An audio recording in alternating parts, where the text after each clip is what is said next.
Jayam Vishnupad Paramahamsa Parivraj Gachai Shishimad Govinda Swami Shalgurudev Ki Jayam Vishnupad Paramahamsa Parivraj Gachai Shishimad Divine Geshe A.C. Bhaktivedanta Swami Srila Prabhupada Ki Jayam Vishnupad Paramahamsa Parivraj Gachai Shishimad Divine Geshe Bhakti Siddhanta Saraswati Goswami Srila Prabhupada Ki Ananta Koti Vaishnava Vrinda Ki Namachaya Srila Hari-katha Thakur ki Vamsikoho Shri Krishna Chaitanya Prabhu Nityananda Shri Advaita Gadadhar Shivasri Shri Gaura Bhakta Vrinda ki Jai Shri Shri Radha Krishna Gopa Gopinath Shamakund Radhakund Giri Govardhan ki Shri Vrindavan Dham ki Shri Mayapur Navadvip Dham ki Shri Kshetra Jagannath Puri Dham ki Ganga Mai ki Jamuna Mai ki Bhakti Devi ki Tulasi Maharani ki Shri Shri Gaur Nitai ki Shri Shri Krishna Balaram ki Shri Shri Jagannath Baladev Lady Subhadra Devis ki Shri Shri Radha Gopinath ki Shri Shri Radha Gopal Ju ki Shri Shri Radha Madhava ki Samveda Bhakta Vrinda ki Prema Nam Sankirtan Jagya ki Gaura Premanande. All glories to the assembled devotees. All glories to the assembled devotees. All glories to the assembled devotees. All glories to Shri Guru, Shri Gauranga Mahaprabhu, Shri Ela Prabhupada, Shri Gurudev ki. Hare Krishna. Welcome. What is your good name? Abhay Charan. Abhay Charan. Abhay Charan. Abhay Charan? Awesome. Nice name. And Prabhu? Vinayak. Vinayak. Vinaya. Welcome. Hare Krishna.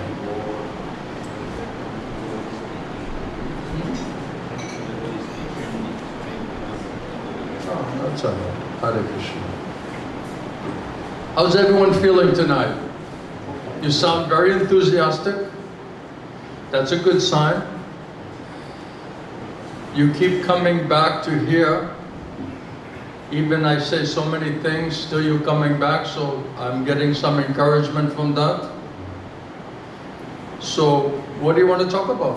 What topic do you want to discuss? Anything? Sharanagati.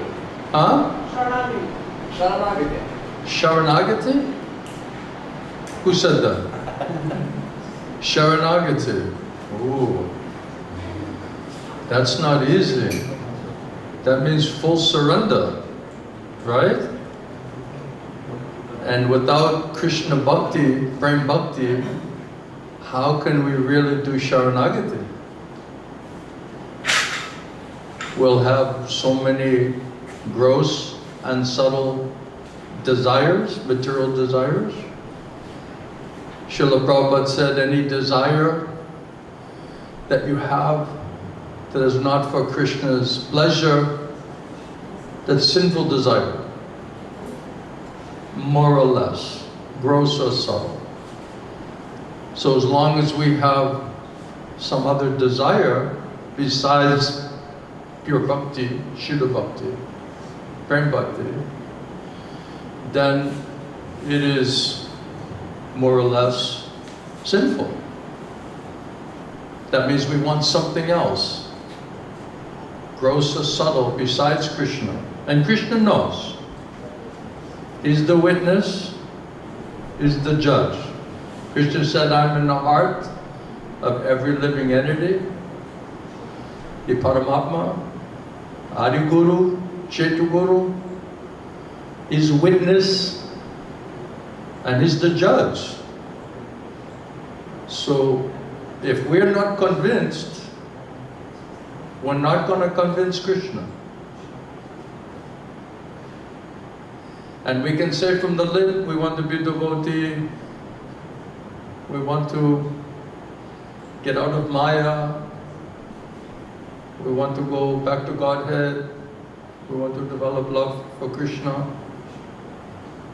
It's easy to say from the lips, or even theoretically, but practically, that's not so easy, cheap thing.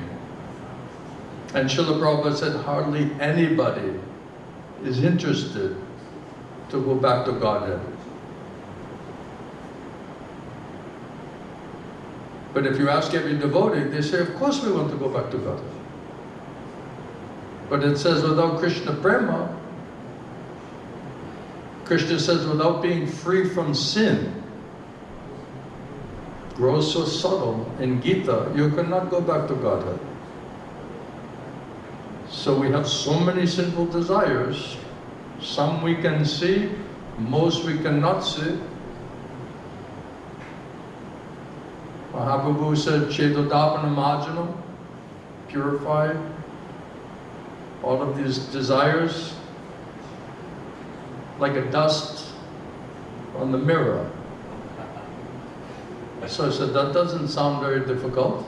You have some dust on the mirror, you chant Hare Krishna, Mahamantra, then all of the dust goes, then you become pure devotee, develop love for Krishna, go back to Godhead, right? So we're chanting for so long, chanting.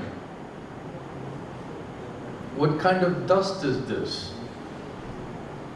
Did you ever ask yourself, what kind of dust is this that it seems like it's never coming off? You're a long-time devotee? How long you been devotee? How many years? Abhay Charan, right? Yeah, I was born in a devotee family, but I would say I sincerely practiced for maybe like 3 years, for 3-4 years now, sincerely. So he was born in ISKCON family. Acha. But he's been seriously practicing the last 3-4 years. 3-4 years. So now you're doing on your own, not just because you're born in the family. We're all raised, a lot of people were raised in some religion. Then the parents just dragging you to the church or to the temple. Then you get certain age, and then you say, why are we going here? Right? Like, what's the point of all of that? Then you start to ask the question for yourself, not just because mother, father just bring you there to the church or to the temple. So every soul meant to inquire for themselves. What is there? Is that for me? Right? What does it mean to me? So we're chanting, you're hearing chanting your whole life, right? Hare Krishna Mahamantra, right? You speak English, right? Yeah. He's nervous, I'm making him nervous. Too many direct questions. Deva, how long you're chanting? Let's torture him instead. 20 years. 20 years.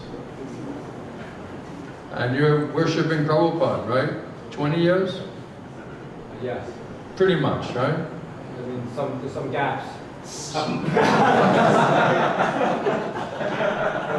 Like 20-year gap, you know? Like I wanted to worship Prabhupada, and then after 20 years I realized I'm not really worshiping Prabhupada, you know, so a little gap there, you know?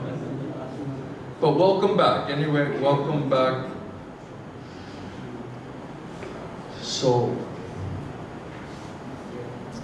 first Prabhupada said Krishna consciousness, process of Krishna consciousness, Prabhupada said, is process of purification. So we have a lot of sin seeds. And my Gurudev Srila Govinda Swami said like Himalayan mountains. So it's not some dust, some little dust. It's Himalayan mountains. And just to make it more clear, he would say thick, thick, thick layer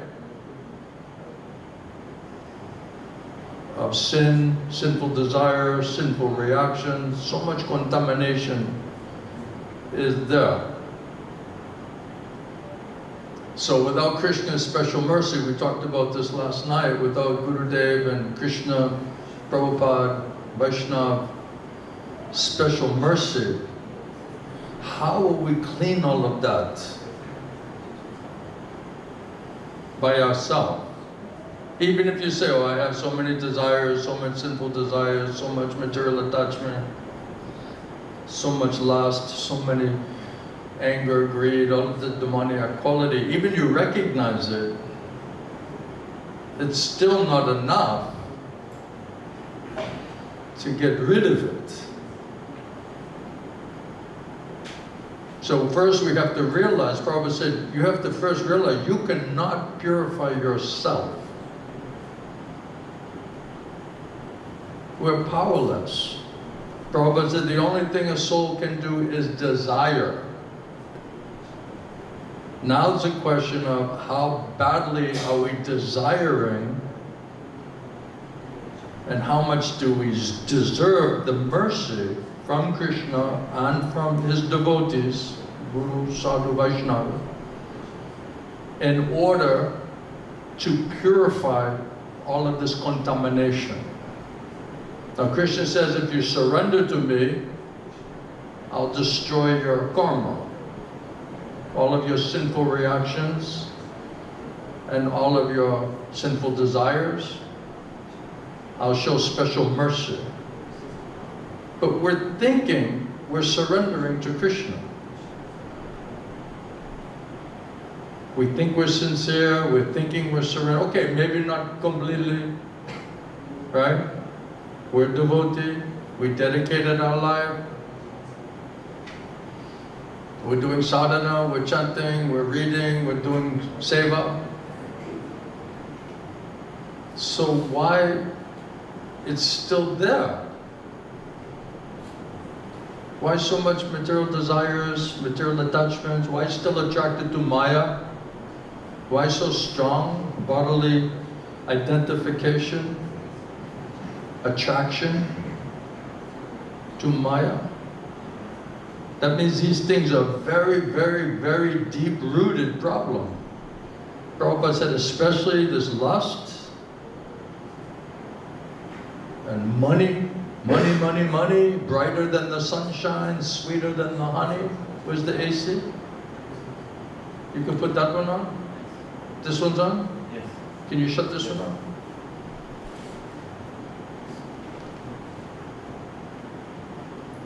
So that means all of this thing is very deep-rooted. So if these things are not uprooted, if it's not destroyed by mercy of Krishna, Guru, Sadhu, Shastra, then how can we do Sharanagati? What will our Sharanagati? My Gurudev used to say, what is your Sharanagati? You're doing, sometimes you're doing. So it's partial. Partially you're trying to surrender. And a lot of time, most time not doing. Right? It's a partial. So my Guru used to say, partial surrender is not real surrender. That was shocking. And then he said, conditional surrender. Okay, I'll do surrender, I'll surrender and serve, but everything must go my way, according to my plan, which makes me feel good. Then if everything goes my way, I get what I want. Everything is going according to my plan. Then I'll surrender. That means it's conditional surrender. It's not unconditional surrender. So Gurudev said that your conditional surrender is not real surrender. Partial, conditional, not real surrender. Then third one, he said this, like artificially, sentimentally. We're thinking, yes, yes, Krishna is God, everything belongs to Krishna. We're just completely dedicated, surrendered our whole life to Krishna. So we're just saying, but mostly it's artificial, sentimental, from the lips only. So that sentimental, mechanical, artificial, theoretical surrender is not real surrender. it's not the really Sharanagati. So you're going to look at Sharanagati from an apparent point of view. We're devotees, we're here, we're chanting, we're doing seva. So apparently we are surrendered. But spiritual life means internally, not external. So when you talk about internal surrender, which is not partial, conditional, or sentimental, artificial, that internal surrender, that's a real surrender. But to be able to really surrender on platform of the soul, all of these other gross and subtle distractions, attachments, deep-rooted desires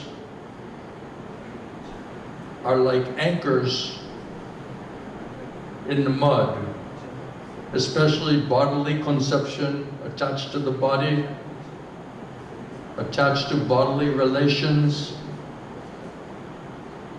We're thinking, I am Indian, I am Russian, I am American, I am a lady, I am a man. We're totally identifying with the body and our families, bodily relations, my mother, my wife, my husband,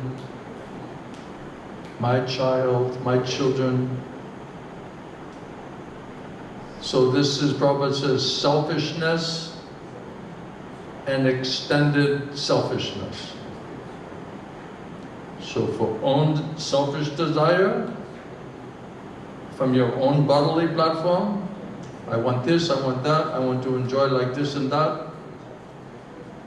Or family, attached to the family.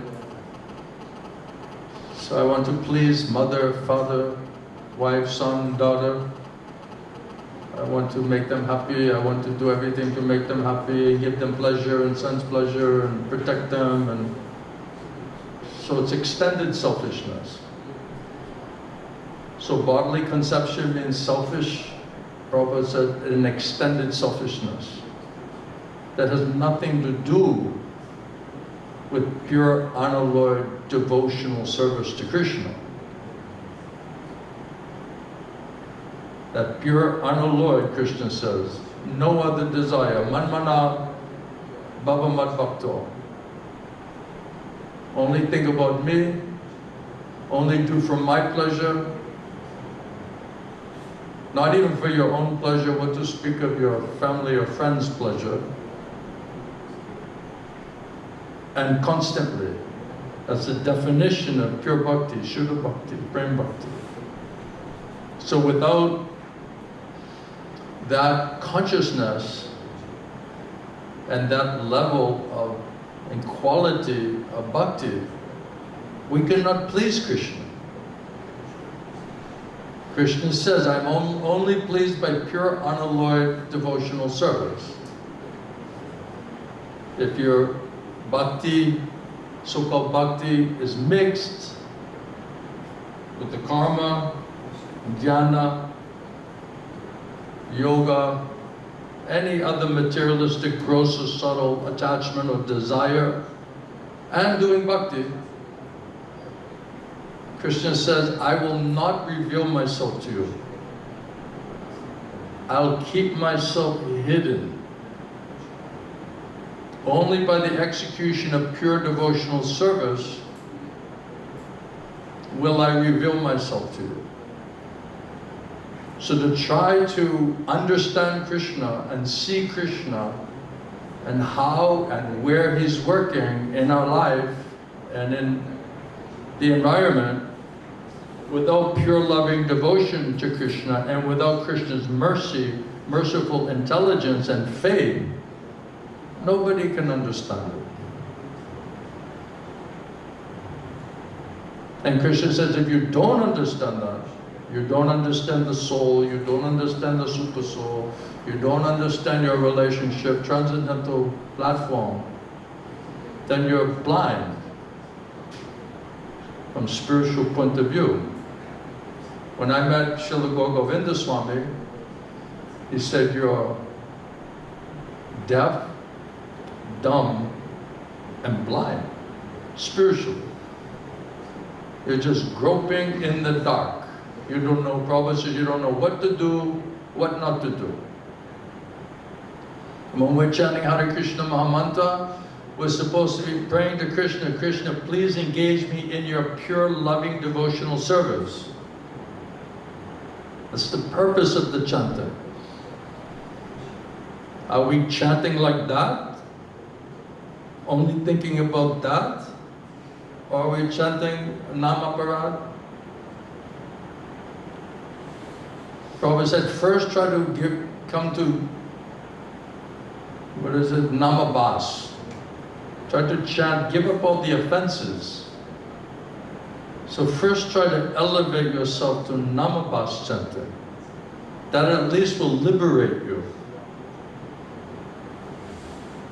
Then on liberated chanting, with Premi Bhakta Sangha, hearing from Tattva Vid Guru, then you can chant Shuddhanam. Without chanting Shuddhanam, nobody can get Krishna Prema. It's a science, the science of bhakti. So we are assuming a lot without going into the details. We're devotees, we're doing bhakti, we're going back to Godhead, Chetodapana Majanam. So when my Gurudev came in the temple with chanting bhajans, he said, "Oh, these are very nice bhajans you're singing." He said, "But you're chanting like parrots because you don't know the meaning. You're not realizing what are you actually chanting." So it's just theoretical chanting. Theoretical chanting means no realization, no tattva vijnanam, not sufficient faith. So if we don't have proper realization and faith, how can we chant in such a way that that chanting will attract Krishna? If we're chanting and the whole time we're thinking about our family and our plans and our enjoyment and our material desires and material attachments, we're chanting, but Krishna is saying, they're not really looking for me. They're worried and disturbed about every other thing. Right? That's offensive chanting. So Krishna's witness, he's the judge. Okay, the person's chanting, but what are they really thinking about? Who are they really thinking about? Who do they love? Who are they attached to? My wife, my husband, my mother, my children, my friends, my colleagues, my house, my bank balance, whatever. That's really what the mind is thinking about. Making plans, how to do this, that, selfish, extended selfish plans, making, while chanting. And they were like, I don't know why this is not Chetodapana Majanam. It's a mechanical, external type of chanting. So we only have two people to convince when we're chanting. Ourselves, what do you really want? And Krishna. Sankirtan means you're doing for everybody else, isn't it? Trying to spread the holy name. But japa means internal, between you and Krishna. So what are you really asking Krishna? What is your purpose and desire for chanting Hare Krishna Mahamantra? Are we conscious enough to realize it? And are we honest enough to recognize it? That's a start. Or we can just assume we're Vaishnavas, we're chanting Hare Krishna, we're going to go back to Godhead. You can do it that way. Prabhupada, he said when he started, just chant and dance, take prasadam, go back to Godhead. Then he laughing, he said, you see, I cheated you. A sadhu, his cheating is actually mercy. He said, because if I tell you the real thing, what is required of you, nobody will join. So when Prabhupada is coming on Jaladuta to America, he praying in the prayers to Krishna.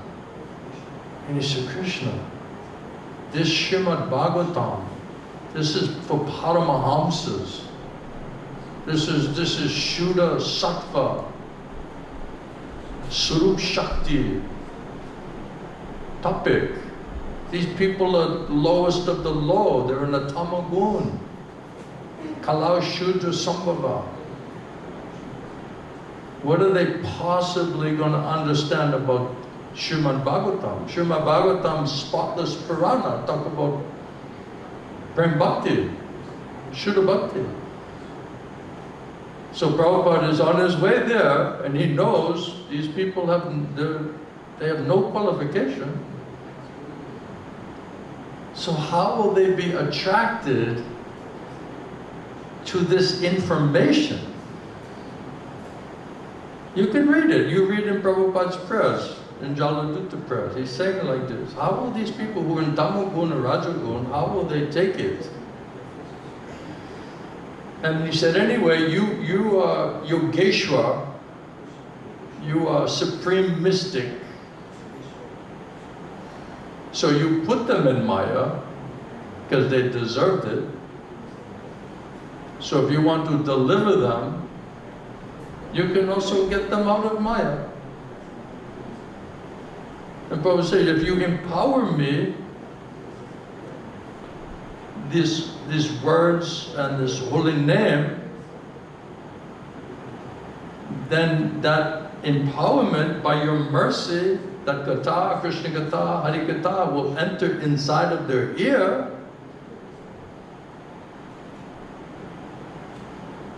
And the prasadam, Jagannath Prasad, Krishna Prasadam, that will purify them from the tamagun. Rajagun. Then the Jeev Jago, then the soul will wake up and realize, oh, who am I? What am I? Who is God? Oh, I'm servant of God. I should serve God. So it's a process of purification. So if Krishna, Prabhupada said the Bhagavan, Bhakta, Bhakti, they're not a material world. It's a Maya Jagat. It's all Tamagun. So if Bhagavan and his Bhakta do not come here and exhibit and discuss about Bhakti, then how will the Tamagun be destroyed? How will the heart and consciousness become cleansed? Krishna says, I'm in your heart to show you special mercy. I'll destroy the Tamagun. So it's all based on mercy. Mercy of Krishna, mercy of Sadhguru Vaishnava, mercy of Shastra, Srimad Bhagavatam. Prabhupada says it's completely depending on getting mercy. What can we do? Prabhupada said, you can't even purify yourself. By yourself, you cannot purify, control your mind and senses. That's Rishikesh. Right? In ISKCON now, they're talking about psychology. Yes, they're psychologists. So one of these ISKCON psychologists. So I was asking, so if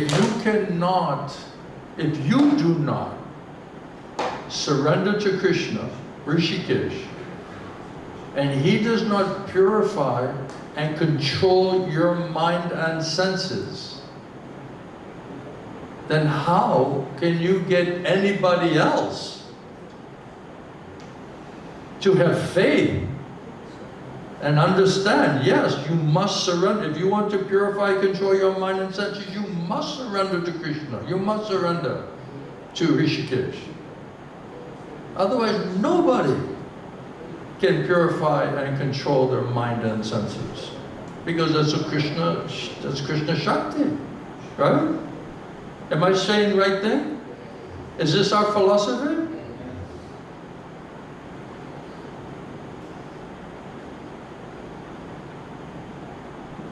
So merciful purification, enough to be able to hear Krishna, touch Trinu,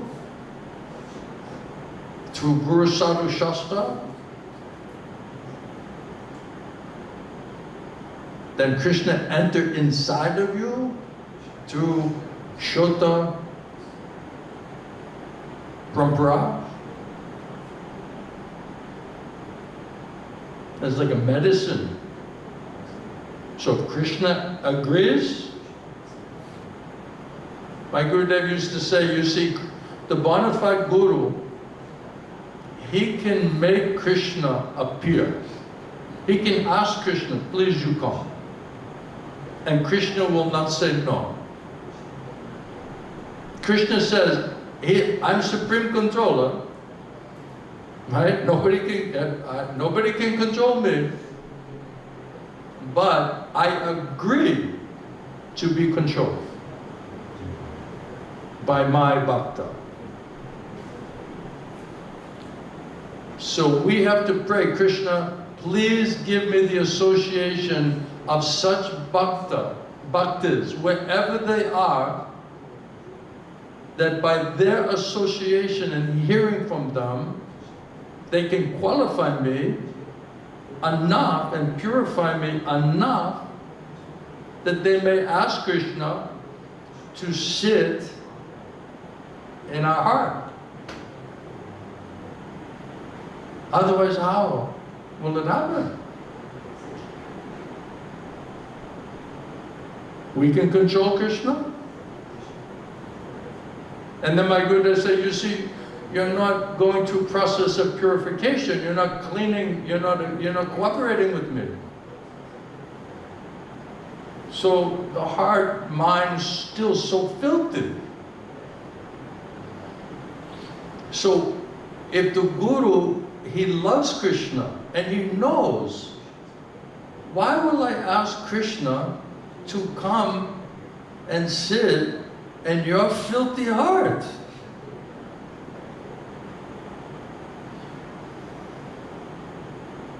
Gurudev used to say to us, you're not cooperating, you're not putting faith, you're being foolish, lazy, stupid, however you want to put it, right? So you're not going through cleansing process, you're not qualifying yourself. Jesus says, empty your heart, then I'll fill you. So we're not emptying the heart. We're hanging on, we're holding on. And at the same time, we think we can get Krishna.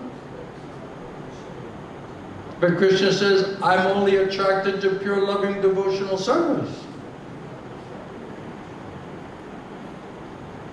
And nothing else. So without learning how to do pure loving devotional service and without desiring that, how will we attract Krishna? Krishna says, I'll hide myself from you. So we can fancy ourselves by mechanical chanting and try to convince ourselves and everybody else that we're really bhakta and we're really serious. I remember when I met my Guru Dev, he said, what is your name? I said, Maharaj, my name is Murali Krishna Das. And he said, oh, that's a nice name. So that means that you were the Das of Murali Krishna? Why don't you become a real Das and stop pretending that you're Das? I was shocked. I just met him like 15 minutes before that. I'm in front of my family, my friends, the temple authorities. I'm supposed to be a preacher and distributing books and leading kirtan and giving lectures. And Maharaja said, why do you, he laughing, he said, why do you become a real Das? Why are you pretending that you're a Das? So then I understood, okay, there's pretending Das. And then there's a real Das, or Dasu, right? So apparently Das, and then actually Das. Apara vichar means apparently consideration. And tattva vichar means absolute consideration. Means really, really, actually. You look at many places in Prabhupada's books and teachers when he's saying actually and really.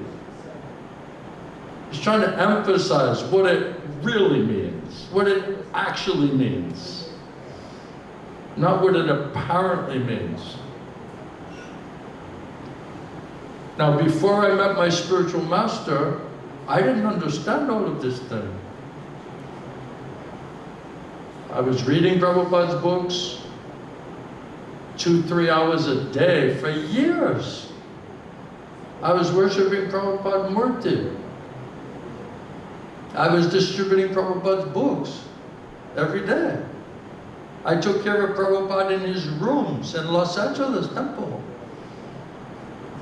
Right? I never understood any of this thing.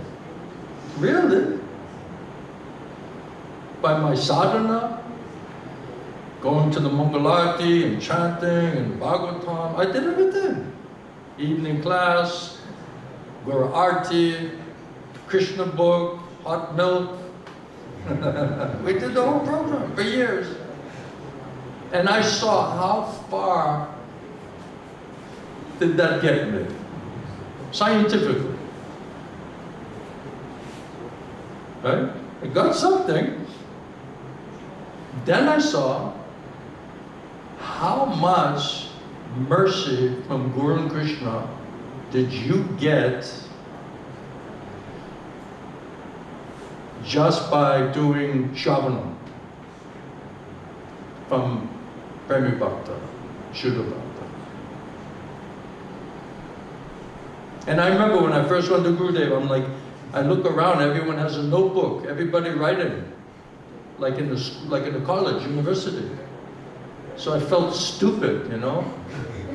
I said I should get some notebook and write something down, like all the other students there, you know. I was thinking like that. So I went to the store, I got a book, I got a pen.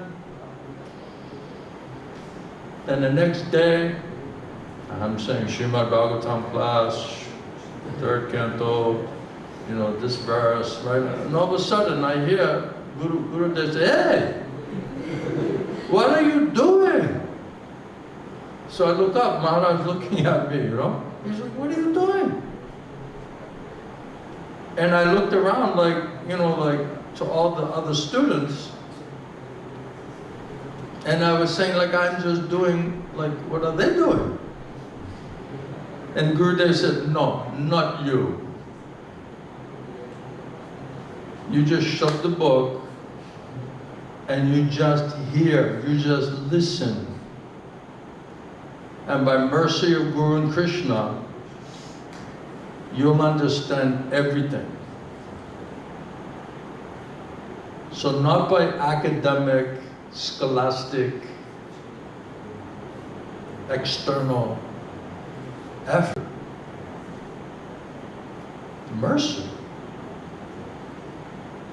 Parampara means Shrota Parampara, means Shravanam, means hearing Krishna manifesting through Guru Sadhana Shastra.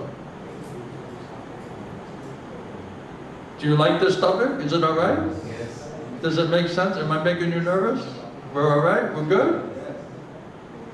We're getting to Sharanagati. She's very patient with me because she knows I take a long time to answer questions. First she wasn't so patient, now she's like, okay, he does this. This is what he does. He's finally getting to his point, because it's such a big topic. Otherwise, okay, Sharanagati, surrender to Krishna. Okay, chala, let's go. That means we already did everything. We already understood everything, right? Yeah, surrender to Krishna. Then all your sins are gone, all your sinful reactions are gone. Now no more sins. Now you can go back to Godhead. Is it that easy? Why Prabhupada said nobody really wants to go back there? Why he says that these things are very, very deep-rooted problem. Attachment. And my Gurudev said, you see, although I'm trying to give you the highest thing, how many of you are actually hearing what I'm saying? How many is it actually entering into your ears? Anyway, very, very few. And he said, why? Because your mind is stolen by illusion. You're thinking of your wife, your mother, your son, your daughter, your family members, whoever you love, whoever you like, whoever you're attached to. You're worried there. So because of that, then it's not entering inside of you. Because it says submissive our reception. We're not doing submissive our reception because we're projecting, asserting externally in three-dimensional platform. So we have to do submissive our reception, not asserting material intelligence, mind, and senses. Means hearing submissively on platform of the soul, Krishna, manifesting through Srimad Bhagavatam, Ganta Bhagavata, Bhakta Bhagavata. That's where Krishna manifesting. So if you cannot hear there and do submissive our reception, that means your mind is stolen by illusion. That's why we read the other day in Srimad Bhagavatam, Shukadeva Goswami, Sutta Goswami telling that this Bhagavatam is meant for those people who want to get out of this place, who want to get out of Maya. They can take advantage of the mercy. But Prabhupada said hardly anybody wants to get out of Maya. Seriously. We can say, oh, I would love to get out of Maya. It's too painful. Too much heavy lashes, right? Too disturbing.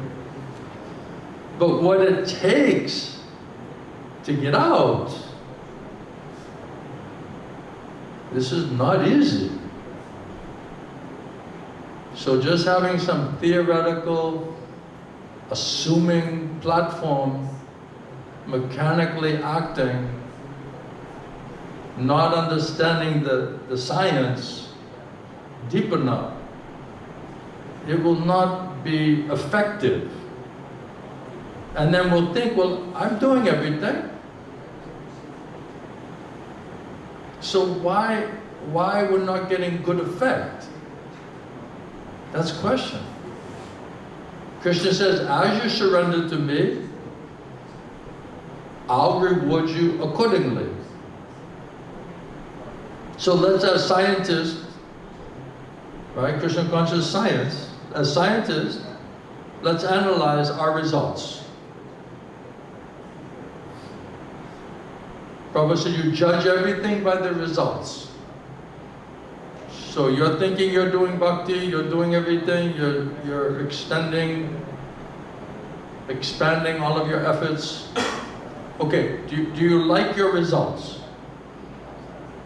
Are you fully satisfied with your results? Can you honestly say? Materially or spiritually? When Arjuna was not satisfied with his results, materially or spiritually, what did Arjuna do? He surrendered. He did the Sharanagati. He said, now I'm soul surrendered unto you. Now tell me decisively, specifically, how can I serve you? Right? What do you want? Before that, we're thinking, what do I think I want? Right? Well, chanting means, what does Krishna want? How do we please Krishna? Are we asking? No, I'm just chanting. I'm chanting, but I'm not asking. Well, I'm disturbed, I'm mental, I have so many problems, I'm trying to understand everything, I'm trying to solve everything. We have every single problem we have, the root of it is we're not doing Sharanagati. We're not doing it properly, and we're not doing it sufficiently. So we're not doing it with quality or with quantity. So whatever problem is stemming from that, we're just seeing the symptoms of all of this anxiety and problems that we're chasing. But the root of the problem is we have a surrendering problem. We have a hearing problem. We're hearing, if we're not hearing Krishna, we're hearing Maya. If we're not surrendering to Krishna, we're surrendering to Maya. So everybody's hearing, everybody's surrendering. Is it Krishna? Is it for Krishna? Or is it Maya? That's the question. Can I drink a little water? Is that right? You're making me work tonight, you know? I'm getting thirsty. I thought this was going to be like a 10-15 minute conversation. That's why I just came out to say hello. Looks like we had some other thing to talk about tonight.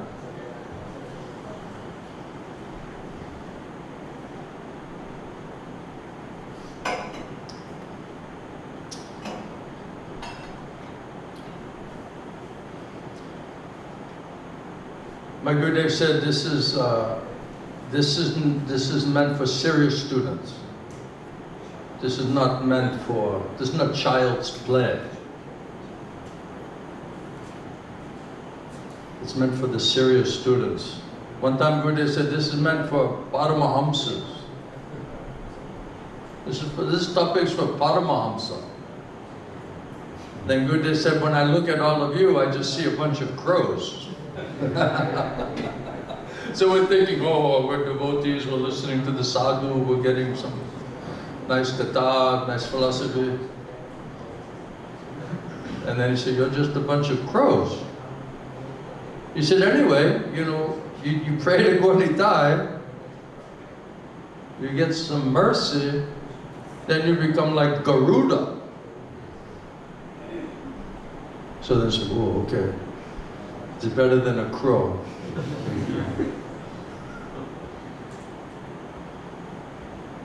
So you can, this is science. This is the science of Krishna consciousness. Tattva vichar. So you can go this way, or you can just assume everything is already understood and done, and just hope and wish and pray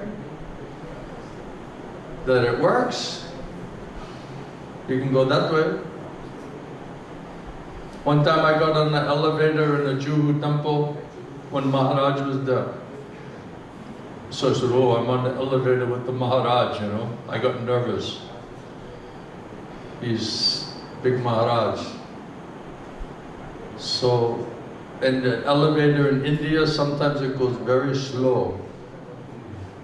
Right? Doors are closing slow, and it's like a little small, and it's just me and Maharaj. And I'm taking up 3/4 of that elevator.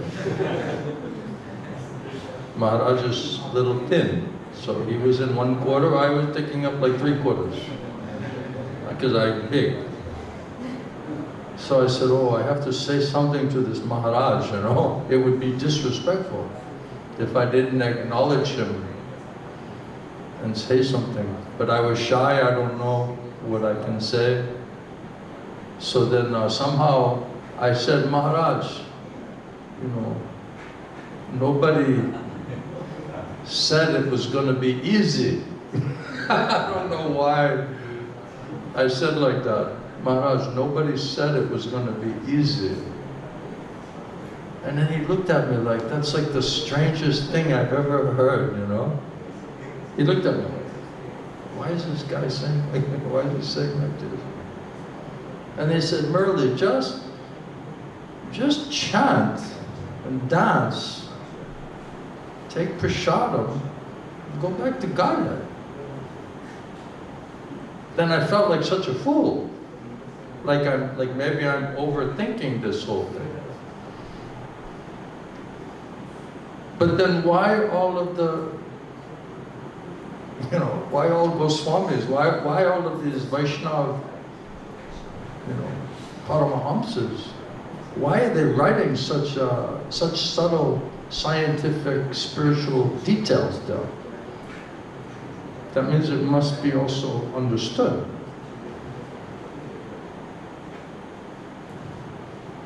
So Prabhupada said in the purport that if you don't hear from someone who knows it, you won't really understand it. So I saw by my own study how much I can understand. And then I saw when you hear from someone who realizes it,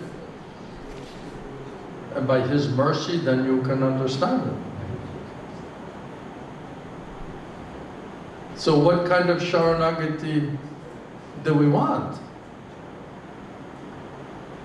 I mean, Sharanagati basically means, Krishna, what do you want me to do? And how can I do it in a mood of love and devotion for your pleasure?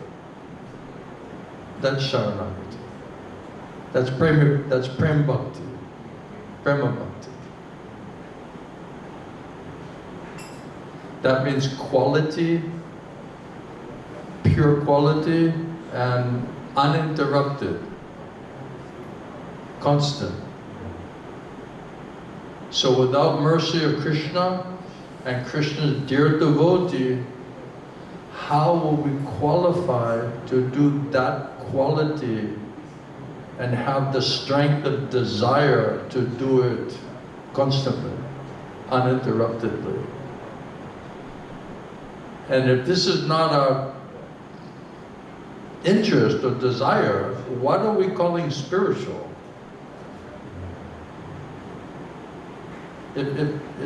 I'm going everywhere, nobody wants to talk about this topic. They don't like it. One of my godbrothers, he said, this Maharaj, you know, he's nice, he's my brother, you know, my Guru Bhai. But every time I talk to him, he gives me such a headache. it's like so tedious information. One time I was staying with my godbrother, and I like to talk about all of these topics. So after like a few days, he was like in so much pain. I'm saying, "What's wrong with you?" And he said, "I just can't do it, man. You know? I just can't do this." I said, "What?" He said, I can't have these kind of conversations with you. You know? Sometimes a man just has to admit that, you know what, I just can't do this. He's like begging me, like, please don't talk about these topics. You know? So I said, okay. Then every day I just said, how are you? And did you get prasad? And you had cookie? Did you have cookie? You got a cookie?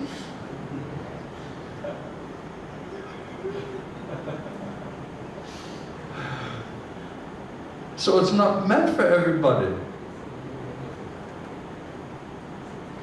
Because it's a higher level of discussion, or deeper level of discussion. And not everybody's interested for that. And even if you say, well, it sounds interesting, then are we willing to pay the price?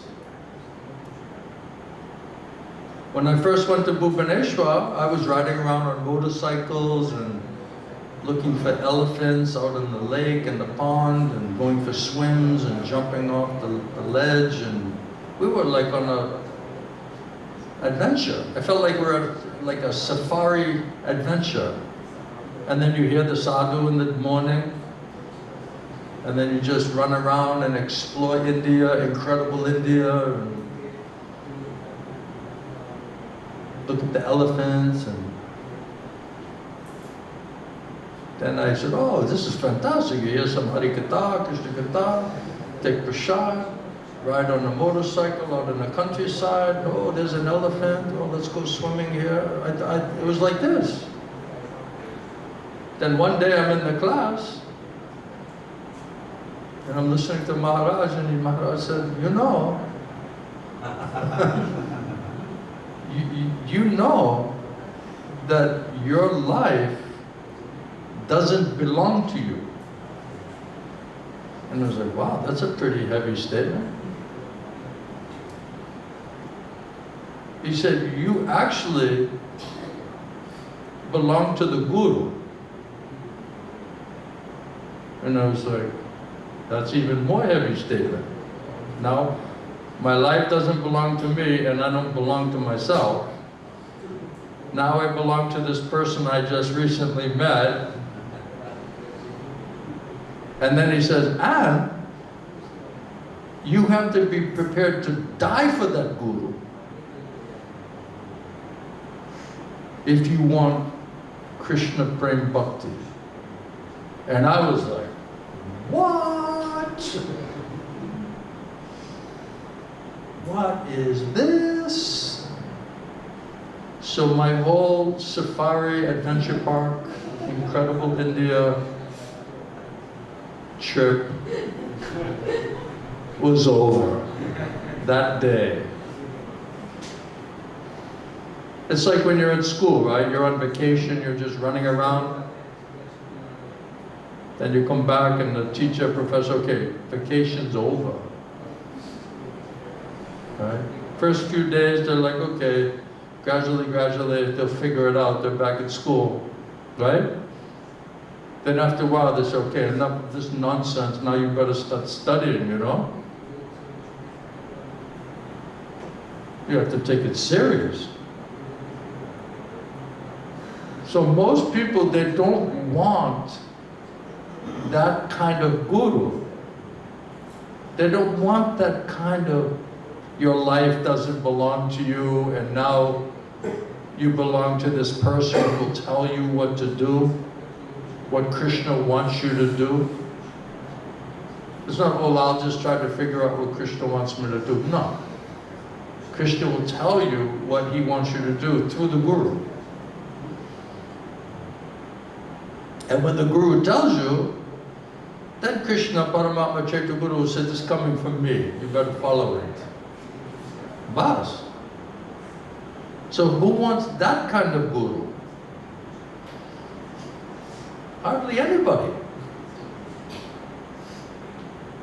You want a guru, he gives you a name and how are you, everything nice, right? Flatters you. Oh, you're doing something for Krishna? Yes, okay, very good. Doesn't challenge you, doesn't confront you, doesn't question you, doesn't try to humble you, correct you, discipline you. You want that kind of guru. Then you get cheated. Because we're not serious. So most people are not serious. Therefore, there needs to be not serious gurus.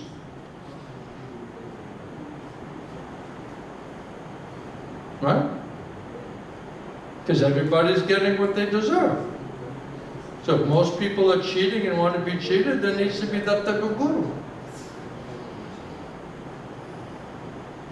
And if you really want Krishna, and you convince Krishna that you really want him, then Krishna will give you a real guru. This is very controversial. It's everywhere in Guru Sadhana Shastra and Prabhupada's book and teaching. It's not controversial to those who know the truth. It's only controversial for those who are trying to suppress the truth.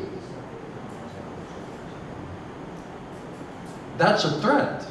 This information is a threat. Isn't it? So you cannot speak like this and win popularity contests.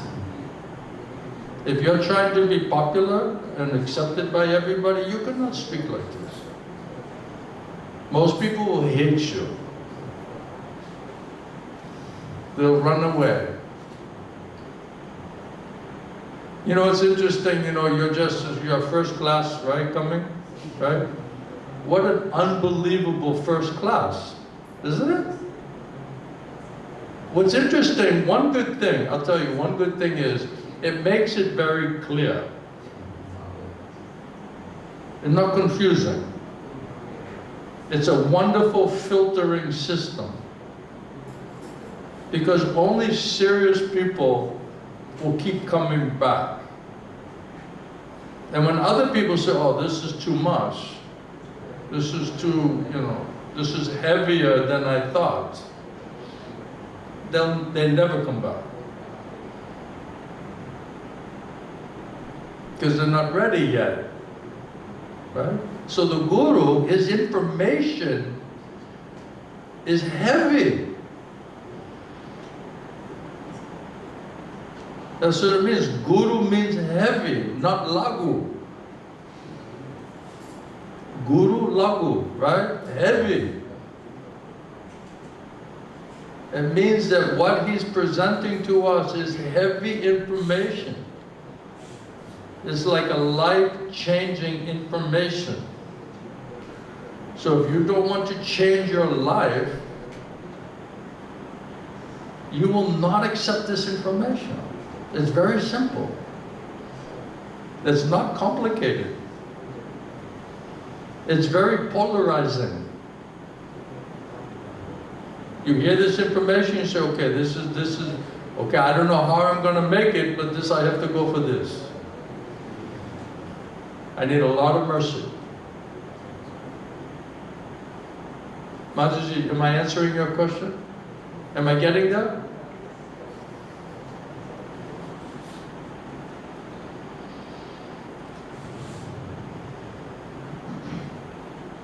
I think we answered it. My life is not mine. Huh? My life is not mine. No? Well, that's... You got that point? Yeah. Now you want Krishna. Then Guru Prabhupada says, if you really want Krishna, and you say, okay, I don't want to cheat anymore, I don't want to be my own guru, I don't want to try to make my own plan, Krishna knows what is best for me, only I have to understand how to hear Krishna's plan, then Krishna will send you bona fide guru. If you don't want to hear Krishna's plan, you don't need a guru. Bona fide guru is pure via medium of Krishna. He knows what is Krishna's intention for you. The guru knows what is Krishna's intention for you. He doesn't have a separate plan for you. What does it matter to the guru whether you're married or not married, or you have this job or that job, or this save or that save? It doesn't matter to the guru. What matters is Krishna, what do you want this person to do? How can they serve you and please you according to your desire, according to your plan? Then you need a guru. Because you have to hear it. Right? So Krishna telling inside, Paramatma Chetu Guru, he make arrangement to meet the Guru, external manifestation of Guru. Now Paramatma Tattva means now Guru Tattva. Then Guru Shastra Atma Rupe. Krishna inside, Krishna outside, and to Shastra. So all three ways, that instruction from Krishna will be exactly the same. Then you'll know, this is what Krishna wants me to do. So somehow Krishna already told me what he wants me to do before I joined this ISKCON. I already know what is my future. Then I met Srila Govinda Swami, and he told me exactly the same thing that Krishna already convinced me about. Spontaneously, automatically. I never asked him. I said, how he's just telling automatically, spontaneously. Exactly, same thing.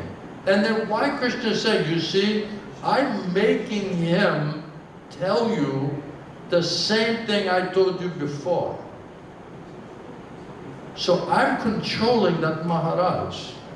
I'm speaking through that Maharaj. Krishna gave me that faith and intelligence. Krishna just assuming the body of that Guru and speaking same thing. That is external manifestation of Super Soul. That's Guru. That kind of Guru. But if you don't want to hear Krishna,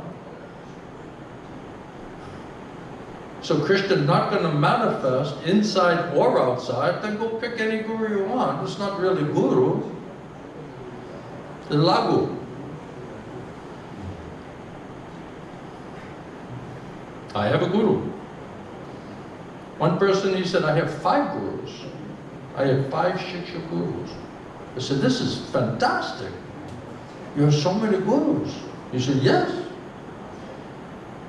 So I said, what if each of those Guru told you a different thing? One told you to be a teacher, other said you'd be a preacher, other one said you do cow protection, other one said you'd be businessman. How do you know which one of those instructions coming from Krishna? You just expanded your mental speculation, basically. And then you don't even know if one of those is coming from Krishna. What to speak of 5 of them? So then he got shaky when I asked him this question. How do you know any of those instructions are coming from Krishna? And if they're really Guru, then why they're all not telling exactly the same thing? Because Chaitanya Charitamrita said, Diksha Guru, Shiksha Guru, equal, identical manifestations of Paramatma. So if you're a bona fide Diksha Guru, bona fide Shiksha Guru, that's Krishna directly manifesting through either of them. The same exact instruction. And Krishna will give you intelligence and faith to know that that came from Krishna. Otherwise, how will you know? Then every time I have question, I'm reading Shastra, I'm hearing the class, I have some question, right? How Maharaj is directly answering my question? I never asked him question. I never raised my hand and said, Maharaj, this is my question? This is my doubt? How he's answering all of my questions? Spontaneously. How he's destroying my doubts. I never even told him. He doesn't even know who I am. How he's speaking like this? Who's making him speak like that? Then I pray to Krishna. I said, Krishna, are you manifesting and speaking to this personality? I asked Krishna. Right? Then Maharaj said, he said, Murali, I know my words are pinching you. But I'm not your enemy, Murali. Do you understand? I am your well-wisher, Murali. And I have come here for you. Won't you help me? And I was like, come on. This is unbelievable. This is unbelievable. That means Krishna made this arrangement. Now I met my Satguru, Janmi Prabhu said, now he coming in that body, I don't know, I look at him, I don't know he's my Guru. But how he's speaking, and how that's hitting me, and how Krishna giving me intelligence and faith to know, to understand all of that.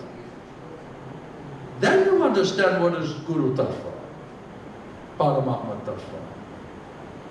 Where is that training in ISKCON? It's everywhere in Prabhupada's books. Everywhere. And other time, other day, if you come back, I'll prove it to you. Scientifically prove it to you according to Guru Sadhana Shastra. I just didn't know I was going to be talking about this tonight. Sorry. But I'll back it up, man, I'll tell you. Many times Srila Gauravananda Swami said, you see, this is the tattva according to Guru, Sadhu and Shastra. And it's also my own personal experience. Then the tattva vijnana.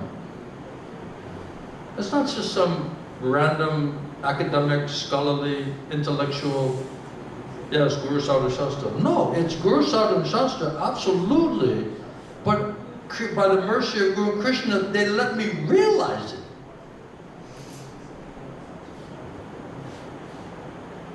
Then you could put unflinching faith in Guru Sadhu Shastra. Then you have Tattva Vijnana, not Gyan. Gyan is not going to convince anybody. So this guy's in his own head. Right? He's just some intellectual. You know, in school, professor, right? This is some intellectual. They're just speculating. And they have to sound so clever, so poetic, so different, so interesting, right? They're just nonsense people. Posing as PhD in religion. You're not a PhD, are you? Thank God. Otherwise he'd be so puffed up we couldn't even talk to him. And then this drives people crazy because I'm not a scholar. I'm like a rough character, you know? I feel bad. I feel bad it's me, to be really honest with you. I'm sorry that it's me to explain this to you. I never asked for this. I never looking for this. I never desired to do like this. Somebody asked me to do this. To play this role. To share what I heard, what I saw, what I realized. What is Guru Sadhu Shastra? Otherwise, how you get faith?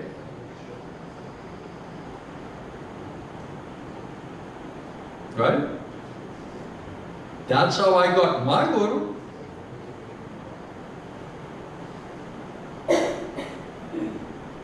So, that's the proof. I must have done something right to convince Krishna. Otherwise, why he gave me such a guru? Why he gave such Premi Bhakta? And he accepted me, somehow. Showered mercy on me, humbled me out, like a wild animal, trying to control me. Pacify, just try to sit and hear something. Then every time he spoke some philosophical point, I said, oh, I never heard that before. This seems like some new. Right, you're in this gone a long time, right? This sounds like some new philosophy, doesn't it? I said, wow, I never heard this before. I used to think same thing when I heard Maharaj talk. I said, where is this in Prabhupada's books? Because I was nervous. I was like, this, I never heard this before. I never had this type of experience. What's happening? Right? You're just coming somehow, you came here, right? You don't know this is going to happen, right? You're like, my God, what's going on here? And then you're trying to digest it. It's like, you know, you need a psychologist after this class. You know?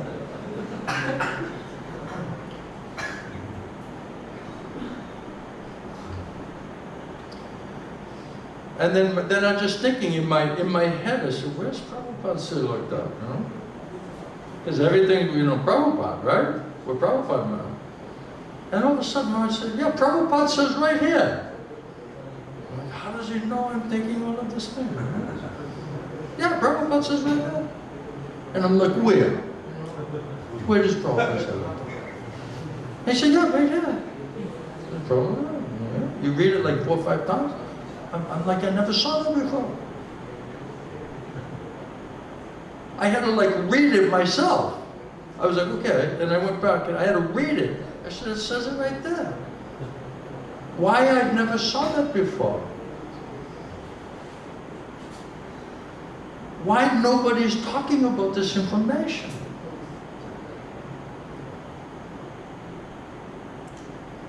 When Maharaj came to Los Angeles, one of my friends, he said, hey, you know, you should come here from this Maharaj. He's from India. He's from Orissa, Bhubaneswar. And I said, nah, I don't want to go. And he said, no, you should come here from Maharaj. I said, nah, I'm not really that interested.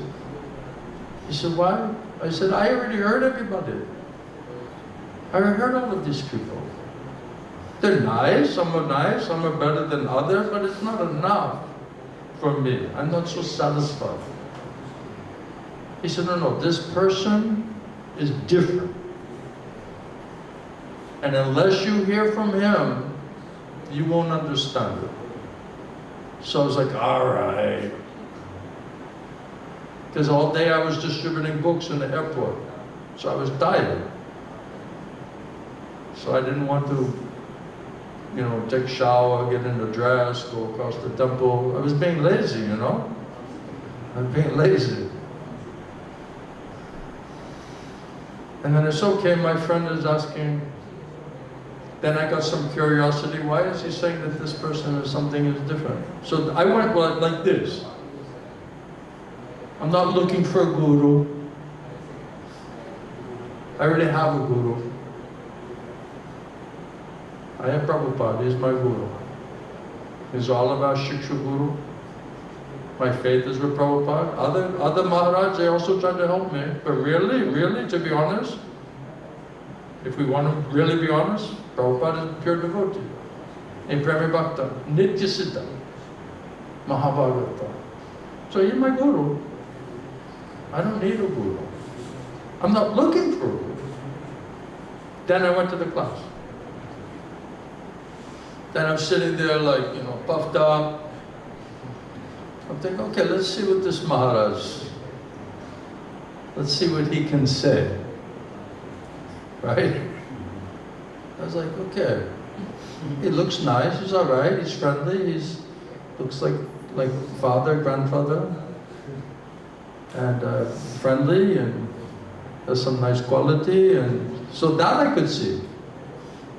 But I'm not thinking he's my guru. I don't need a guru.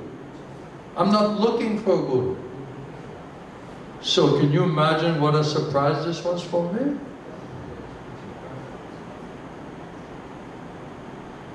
It's like, you know, you're just going to the store to like just pick up some small thing, you know, and you just like run into like, you know, some bag of jewels and diamonds and gold and right? Then you're just going to buy some butter or something, you know.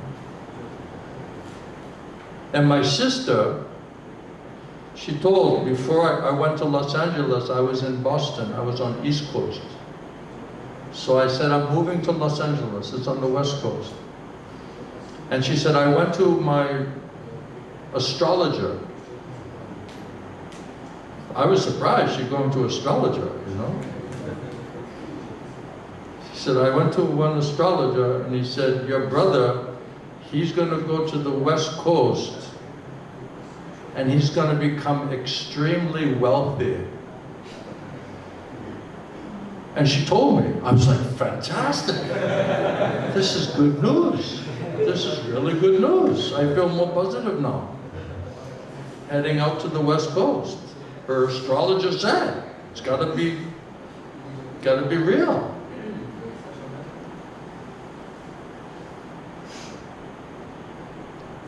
So, if Krishna doesn't help inside, Prabhupada said 2 mercies are required. Krishna, Paramatma, Chetu Guru, and external manifestation is Guru.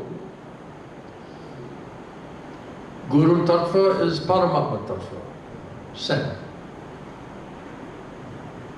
Same personality, manifesting inside and speaking to you outside. Those 2 mercy are required. And then Shastra. Srimad Bhagavatam, Bhagavad Gita, right?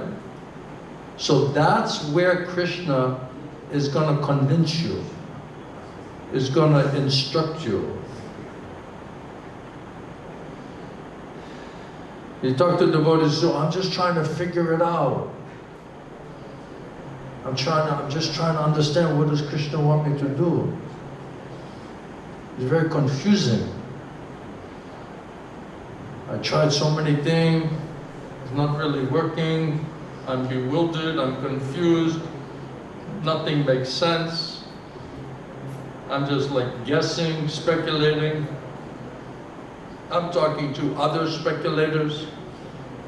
Nobody can really give me any, you know, absolute confidence instruction. So we need Krishna.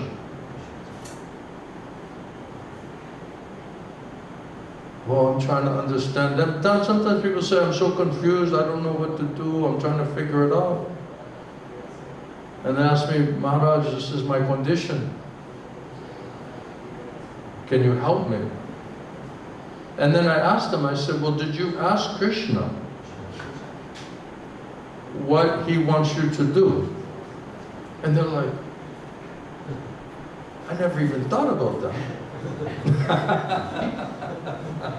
So what does it mean to be Krishna conscious? You have the biggest question in your whole life, and then you're not going to your best friend, your well-wisher, your spiritual father, the source of all knowledge and intelligence, who wants to help you like anything, and you're not even asking him. How are you going to figure it out? He knows past, future, present, he knows everything. He already knows your future. He already knows what you're meant to do in your life, in this life and in the future life. He already has His plan for you. But we're not asking. Oh, I'm just trying to figure out, what to do, how to live my life, what does Krishna want? It's very complicated. So many options are there. Everybody telling me what to do. And I said, well, did you ask your guru? Oh yeah, Guru Maharaja said like this, and then my wife said like this, and my mother said like this, and my best friend from childhood is telling like this. And I said, now it's crystal clear? And they're like, no, I'm even more confused. So if you say, it's amazing, we're just assuming we're devotees. We're chanting Hare Krishna. Right? And then when you ask, did you ask Krishna sincerely from the core of your heart what He wants you to do? He knows what is in your best interest,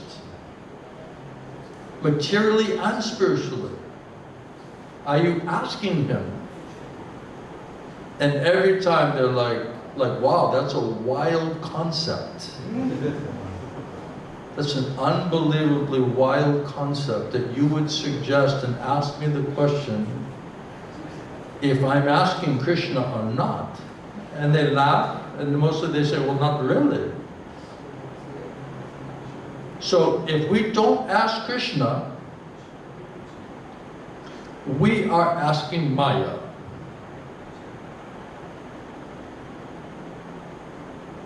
If we ask Krishna, Krishna will control your intelligence, mind, and your senses.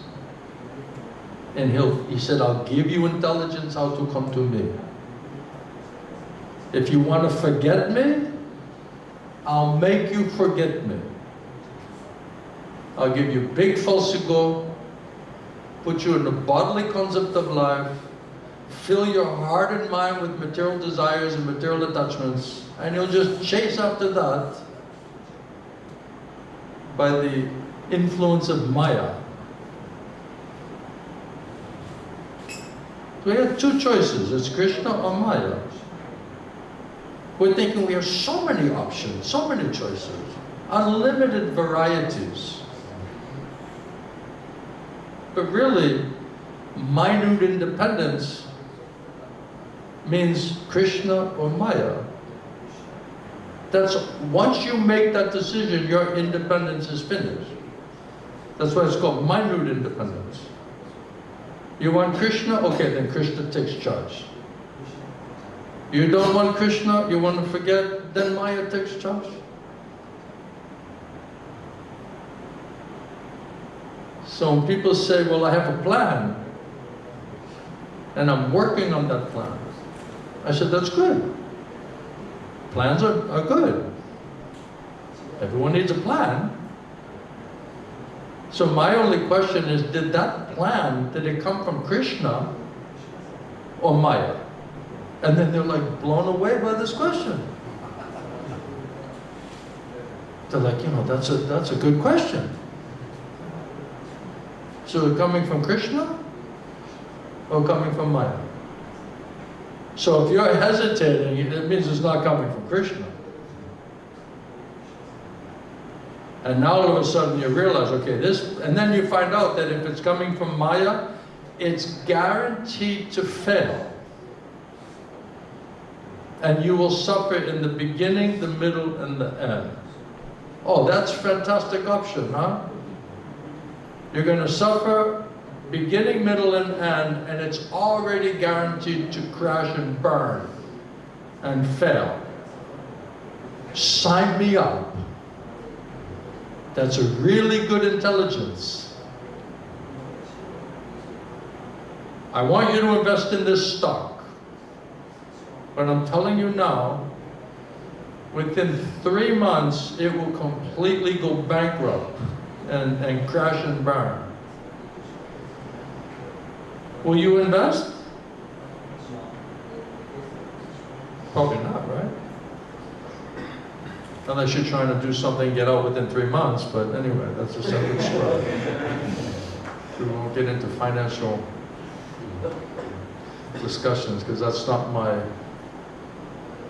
expertise. But you understand the point?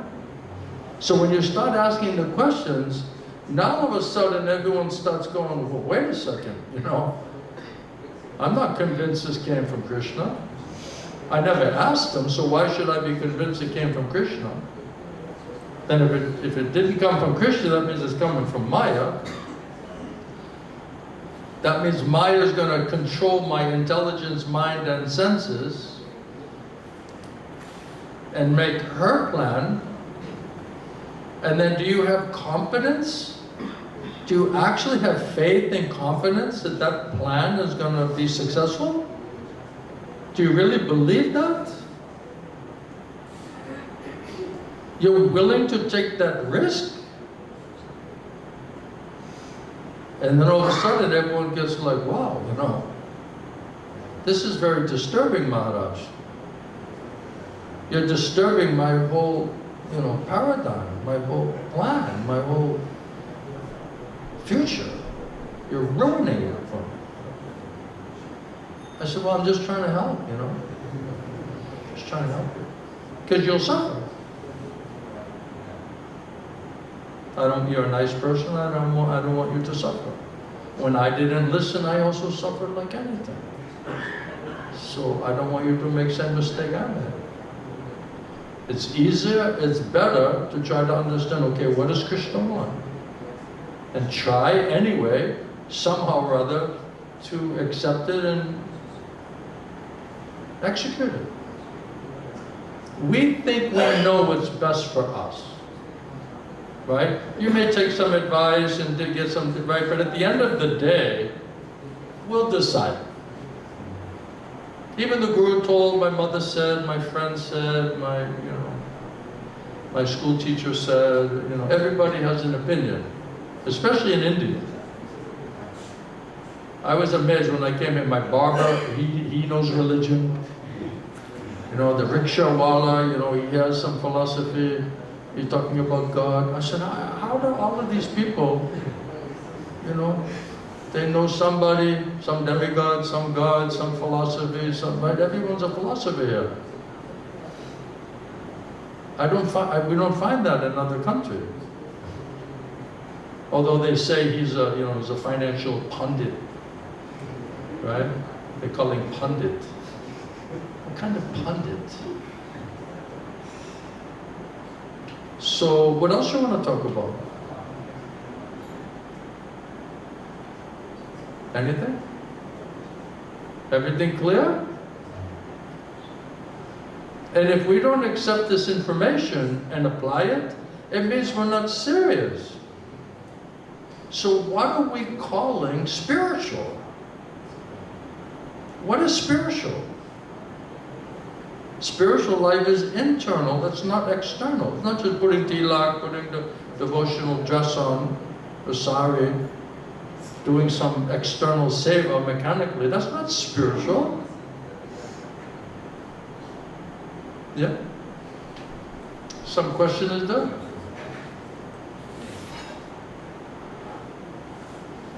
Hare Krishna. So, one person is asking, so does surrender to Krishna means getting detached even from family? Is what? Does spiritual life, does it mean getting detached from family? Getting what from the family? Detached from family? Axed? Detached. I thought he said axed. Like chopped. Can't be like that.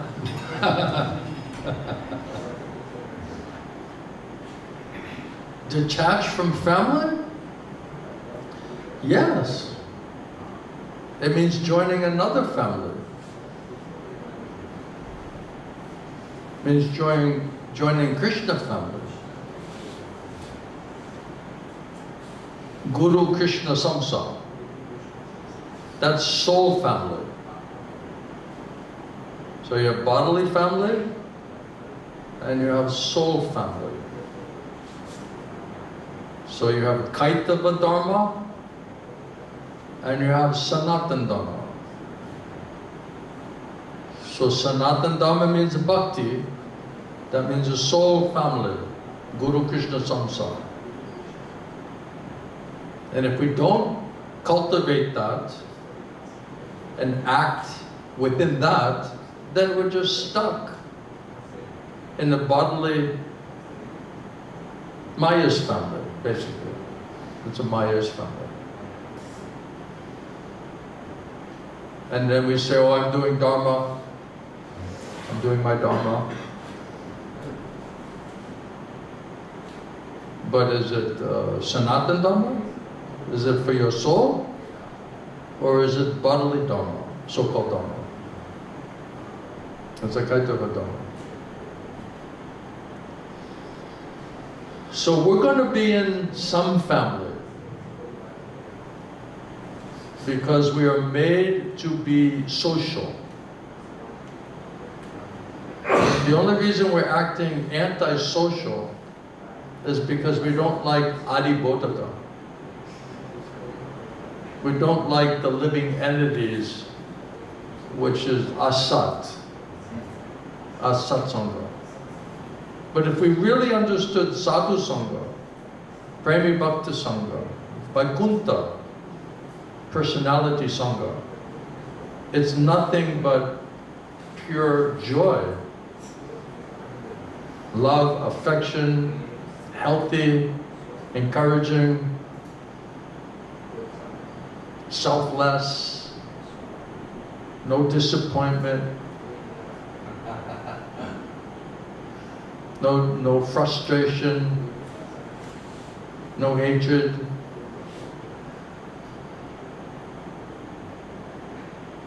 Krishna says, Dukkhalayam ashashvatam, right? The material world is temporary and miserable.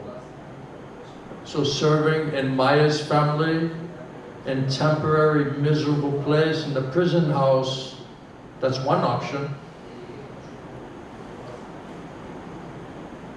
Or we can somehow by mercy come to Vaikuntha consciousness, Brahmabhuta existence, Prabhupada called Brahmabhuta existence, and learn to associate with Krishna and Krishna's family, Krishna's devotees. That is Sanatan Dharma, Bhakti. Krishna says, unless you get higher taste, how you'll let go of lower taste. So if Krishna is not in the association of devotees, it means they're not really devotees. Another controversial statement, right? And if they're Krishna conscious, then it's very wonderful association. It's very enlightening, joyful, interesting. So Prabhupada said, if you're Krishna conscious, then your association and your family, your devotees, will be so attractive that when other people see that, then they'll think, oh, I want to associate with these people. That's preaching also. But if we're miserable and dark and dead and dressed like devotees, no life, no nice quality, nice consciousness, nice behavior, why you should leave your material family? At least you know them, right? I don't know who these miserable people are. There must be higher taste. If Krishna is there, Guru Krishna is able to bring Krishna there, and that association is really on soul platform, is very attractive. And then you compare that conversation, right? So this discussion we're having, right? You try to have this conversation with your mother, and your father, and your friends, and your brothers and sisters, or your children. You try to have this topic with them. See how long they'll be interested for that topic.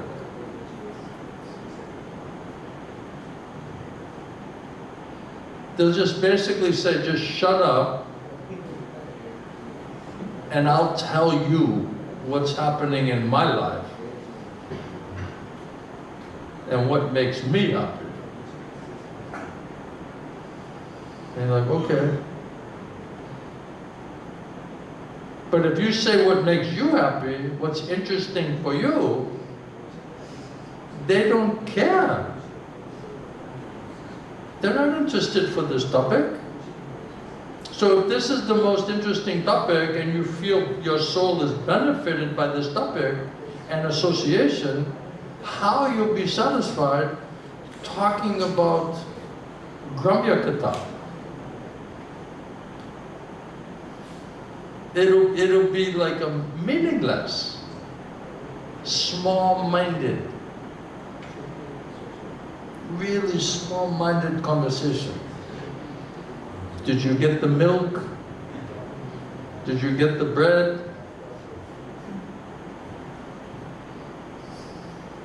Did you get the medicine? What's the conversation? What is the topic? What have you done for me lately? Yes, you helped me before, no doubt. But what are you doing for me now?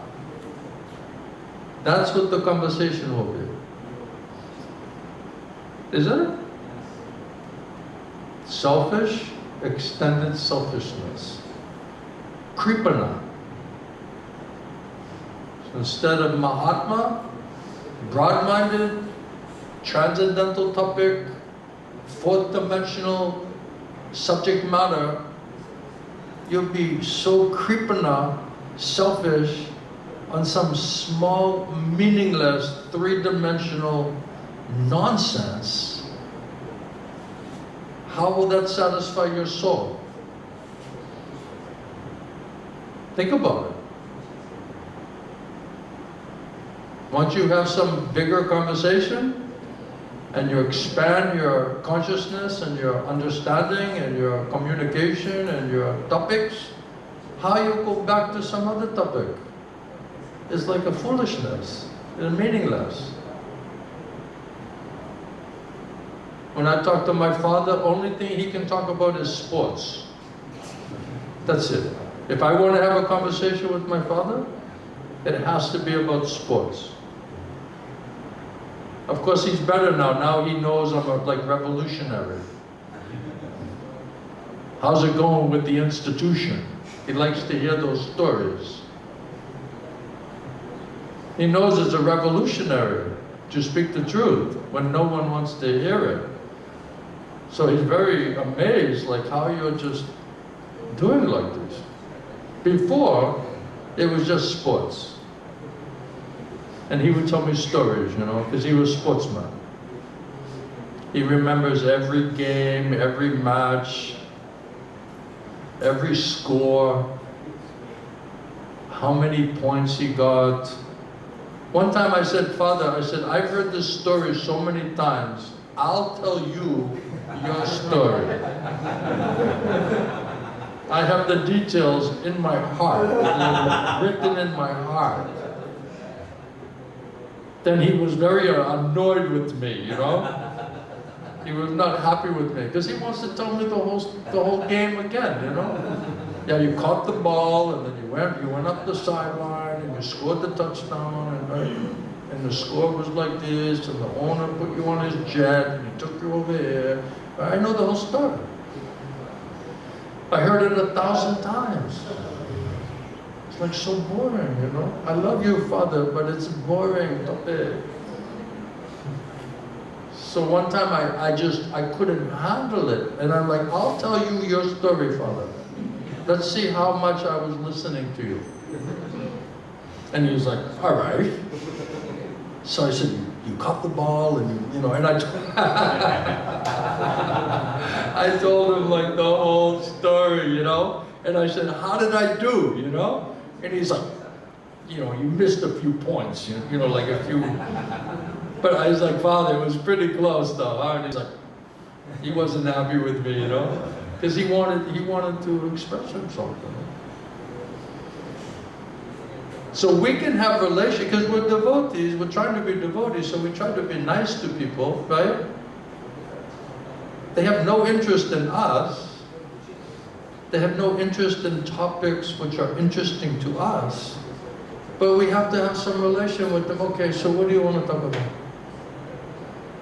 School, or, I went to your grandmother's, or, it's just like some.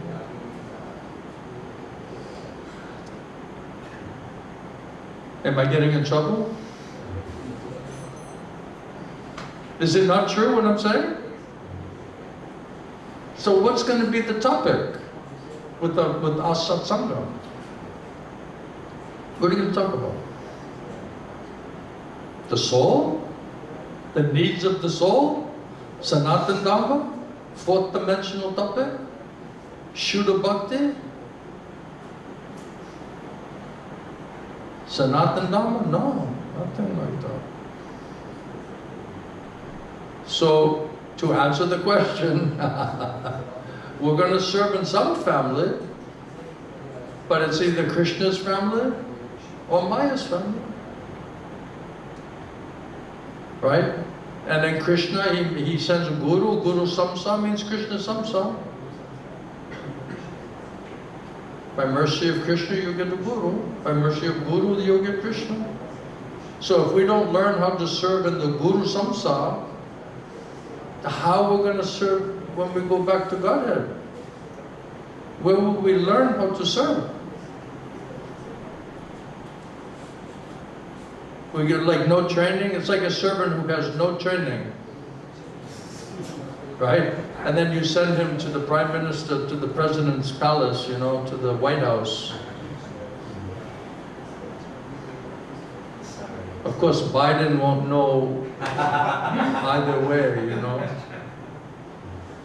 He won't know. Right? And then you're just spilling everything, dropping everything, talking on your cell phone, sitting in the president's chair, What are you doing? Oh, the president went out. I'm just in the White House right now. Like, what kind of servant are we?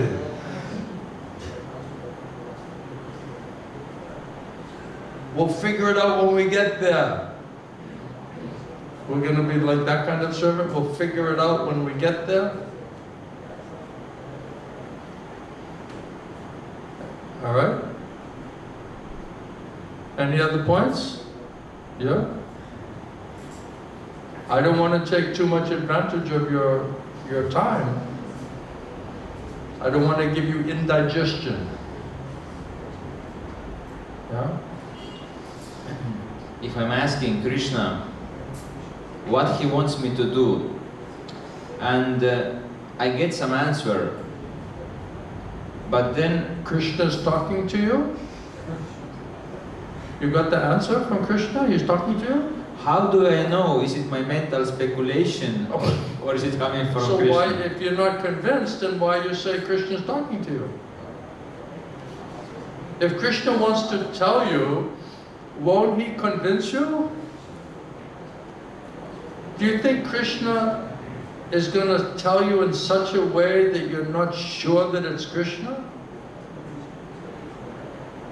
So Krishna has no ability to 100% convince you? So if you're not 100% convinced, why you're saying Krishna already told me? But I don't know, is it coming from Krishna or Maya?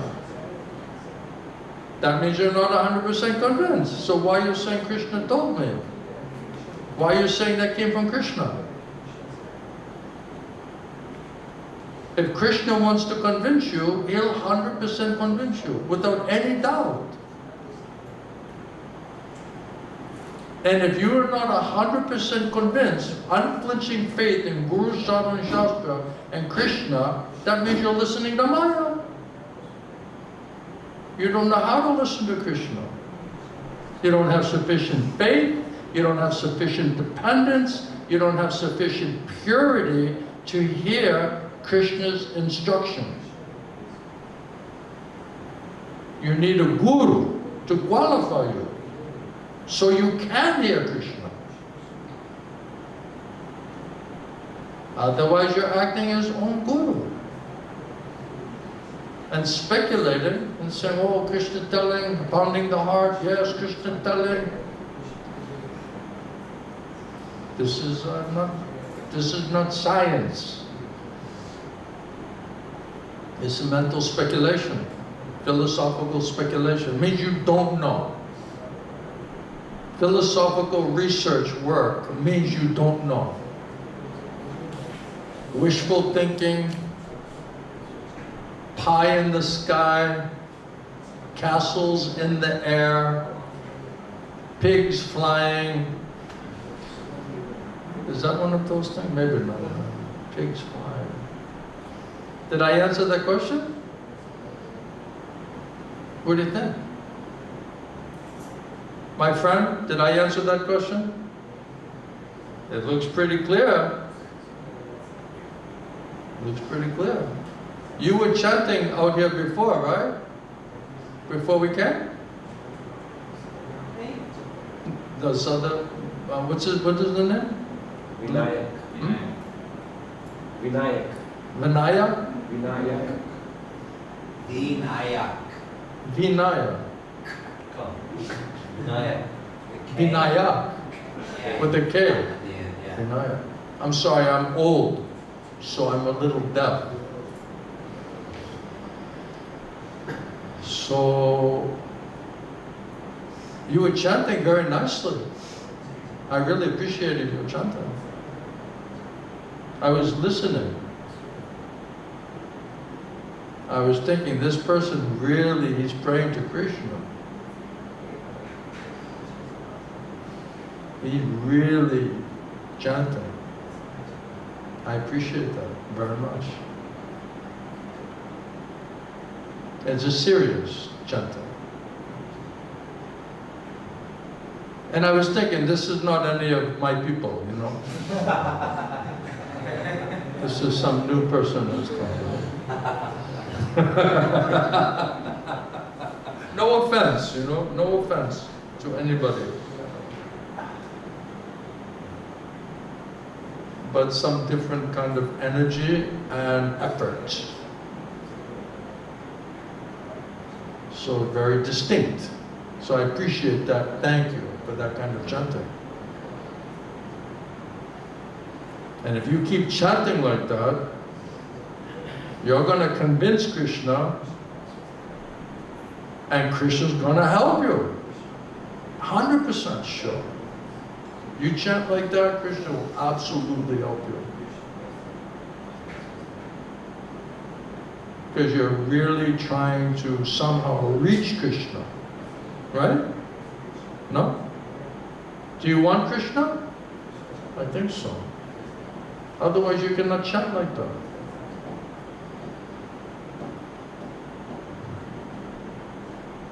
What do you think? Little guy? Dharma, right? Dharmaraj? What do you like better, Dharma or Dharmaraj? Dharma? Okay. Just checking.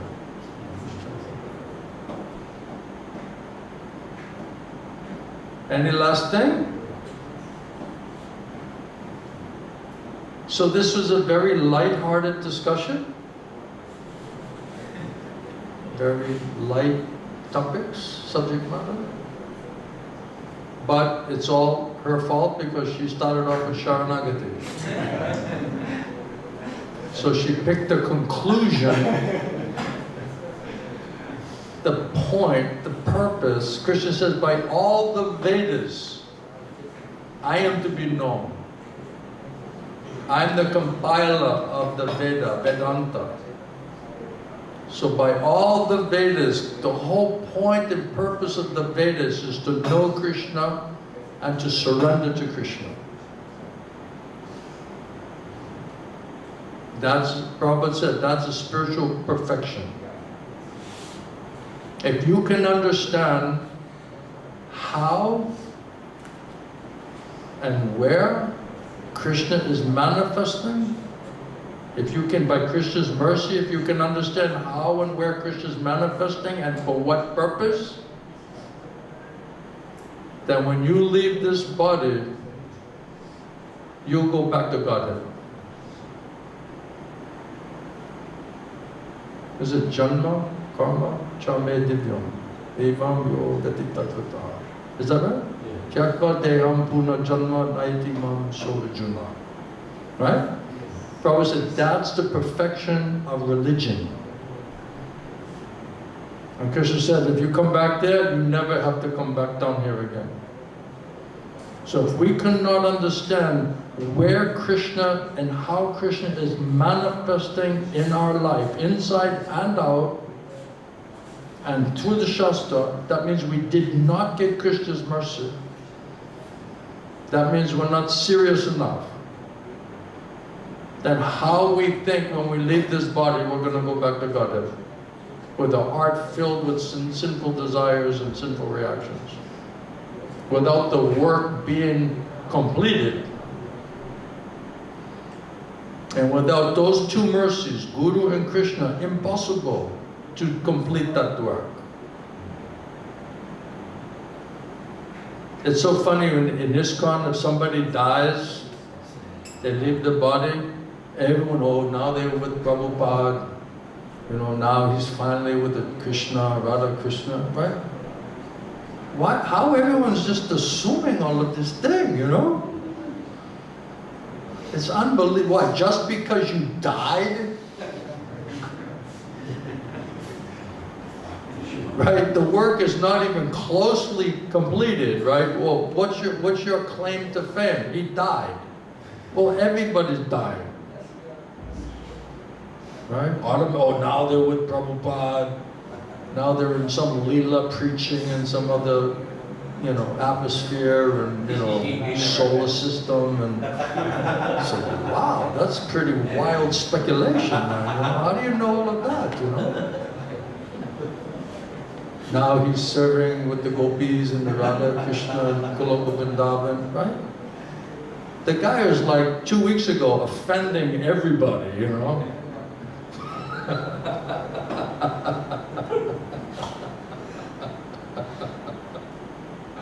Oh, Krishna. Well, he died. He got mercy at the end, you know? How do you know? Right? Krishna says, whatever you're thinking of at the time you're leaving, that's where you're going to go. Do you know what he was thinking of? At the time his last breath? We're assuming an awful lot, isn't it? You know what he was thinking? You're the witness and the judge of what he was thinking when he left his body? No, he died. Now he's floating. He's preaching with Prabhupada and, you know, some Sankirtan bus and some other planet, you know. I mean, you talk about speculation, man. I mean, they can go into other, you know, the Milky Way. They can go into other unlimited material universes. What to speak of Vaikuntha? So this is like a childish. They don't mean any harm. They just don't know. So if that makes them feel good, better, okay, you know, I lost my friend and he died and people feel like, oh, he's devotee, Krishna took care of him. If that makes you all feel good, okay, no problem. But technically, scientifically, subtly, spiritually, the details matter. I better stop. I don't want to get in trouble with all of you. I don't want to take advantage of your time. Dharma's hungry. He's starving. He's always hungry. We got to feed that kid. Any last thing? Yeah? She needs a microphone. Everybody loves the microphone. One time I met my god sister and I was just trying to talk to her about my Guru Maharaj, right? And she's like, I need to be heard.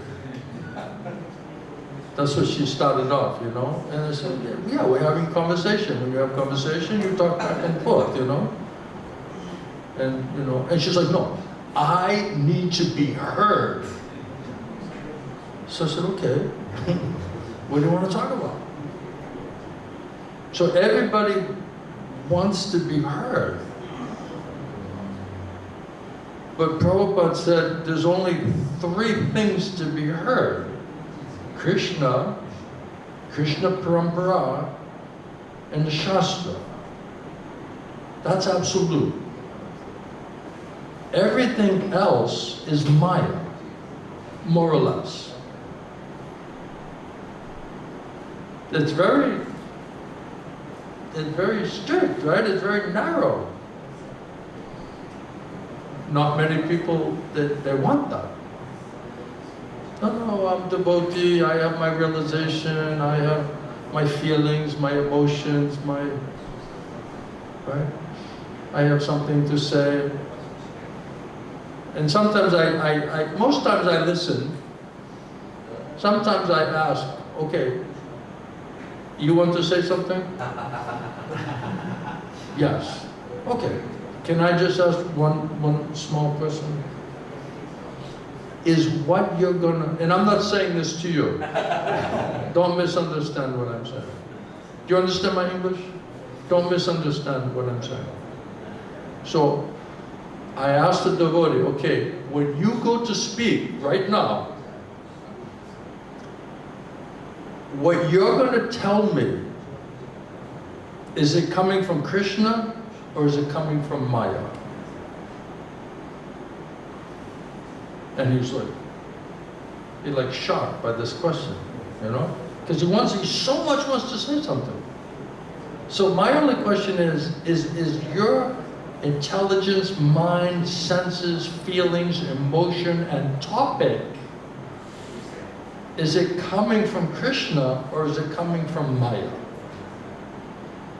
And then I'll decide whether I want to hear it or not. So every time he tried to say it, I said, okay, just what Krishna's telling you. Right? So he couldn't say anything. He literally could not say one word that was coming from Krishna. So I'm asking him, why are you subjecting me and forcing me to listen to your Maya?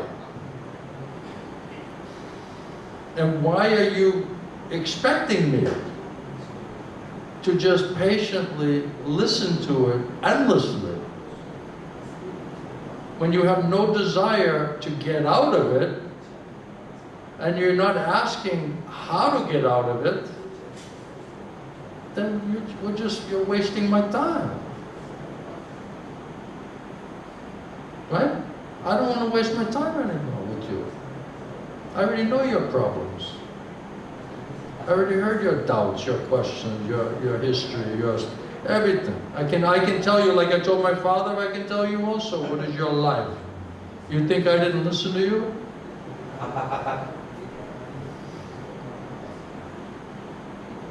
Go ahead. How does she talk after that? You know what I mean? She'd be like, is this coming from Krishna or is it coming from Maya? Is it coming from my husband? Whenever you're talking to me or I'm asking you a question, your husband gets really nervous. Do you notice that? Right? And I'm trying to understand, like, why is the husband so nervous when his wife is talking? And I'm thinking, it can only be 2 things. This is the, tell me if I'm right or wrong, okay? Then we'll ask you a question. Okay. These are the two things I came up with. I asked Krishna, what's happening here? I'm trying to understand it, you know? So, two things came to my mind. One is you are so attached to your wife and trying to always control her that this scenario is totally out of your control. So that was one of them. And then the other one was, what was the other one? Oh, maybe she'll say something and she'll actually expose you. And she's simple, so she can say anything. Right? So I think it's like a combination like, okay, I can't control her, and I don't like this. And because I can't control her, she can say anything. In front of everybody, and into this Maharaj, right? Did I have it right? Pretty much? Otherwise, why would you be worried? I think you think I would try to help her properly, right? So that's not the issue. So relax, okay? It's like friends, we're friends and family, no problem. Nobody will hold it against you. We already know you. There's really nothing she can say that's like gonna shock us. Right? So we were already shocked. So once you get shocked, you know, the shock is over. So it can't really be that, you know, fantastic anymore. You know what I mean? So yeah, breathe, man. Relax and breathe. It's all good. All right?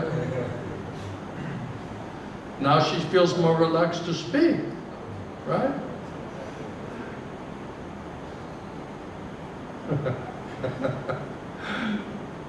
So? Hare Krishna. Hi, Paul. Can I do... And she's asking for a microphone. That means everybody's going to hear it. And it's being broadcasted all over the world. This is fantastic. This is just confidential meeting, you know what I mean? You know, everyone's satellites are like...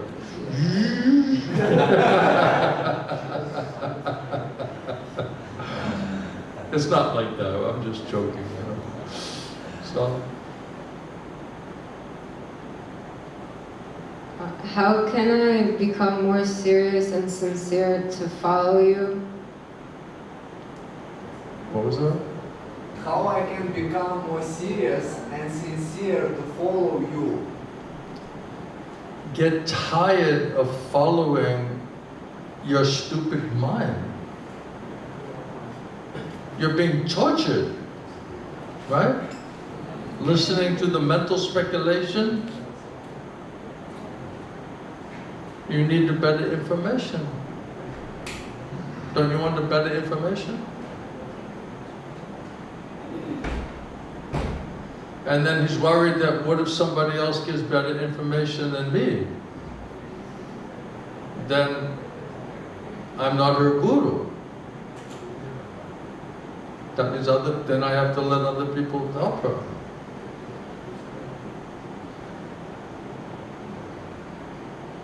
Right? We're just trying to help. I want to take your helping hand and follow you only. What is it? I want to take your helping hand and follow you only. I'm just trying my best to present Guru Sadhana Shastra. If Krishna is convincing you, he's already helping you.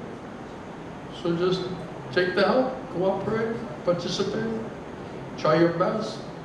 to understand it, to take it to heart, to try to follow it. And everything will be gradually revealed.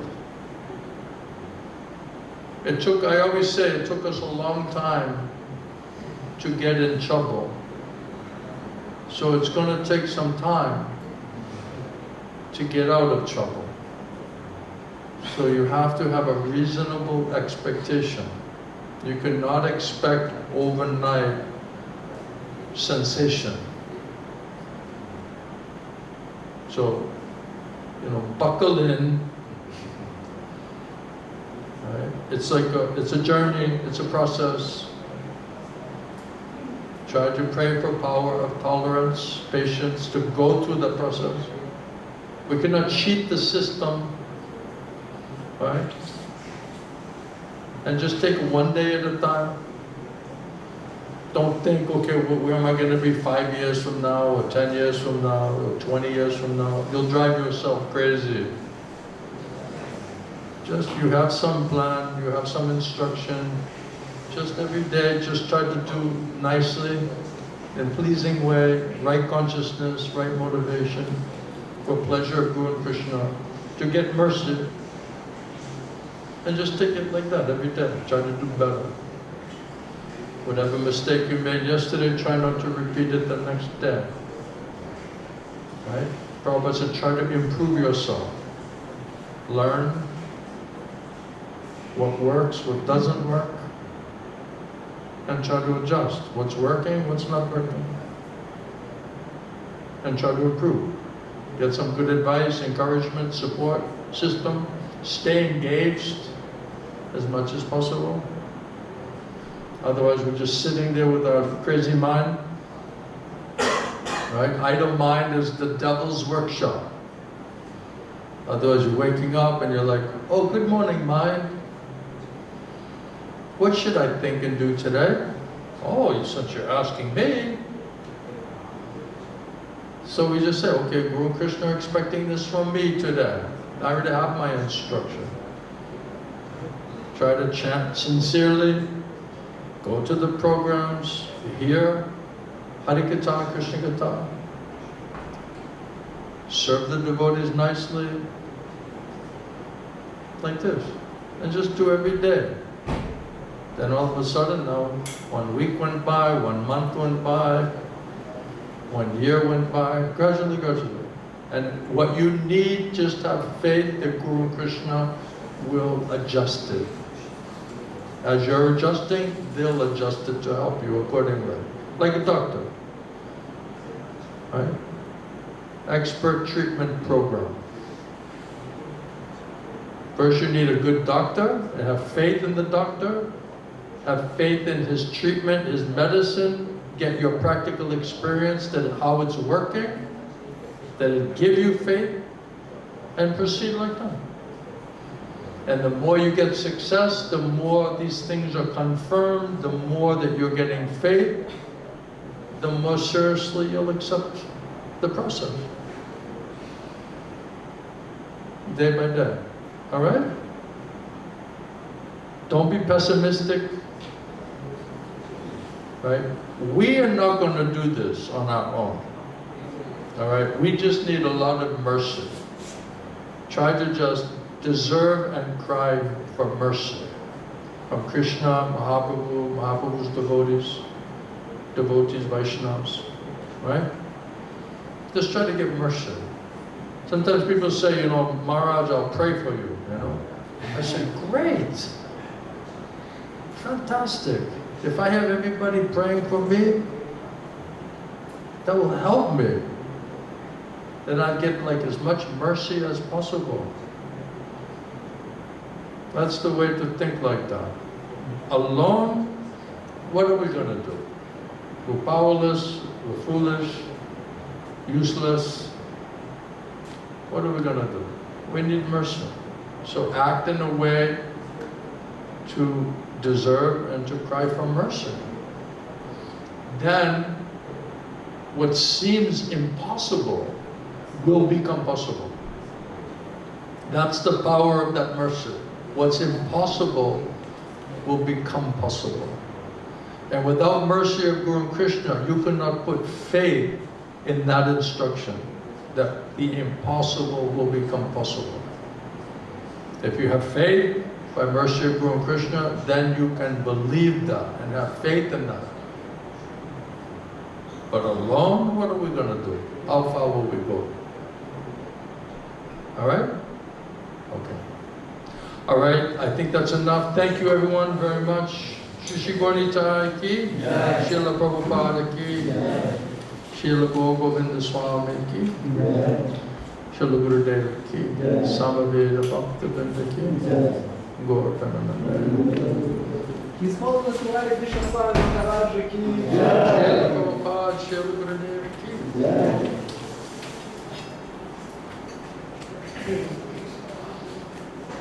Prabhu, thank you for listening nicely. I appreciate it. Prabhu, thank you. Hare Krishna. Oh, we have Prashadam. This is very, very nice. And halava. Oh. Halava made me a devotee. Hare Krishna. Prashad. Bhaktivinoda Thakur said you can make the whole 3 worlds Krishna conscious just by prasadam. And it's warm. Come on. Oh. Put a little more in that. Okay.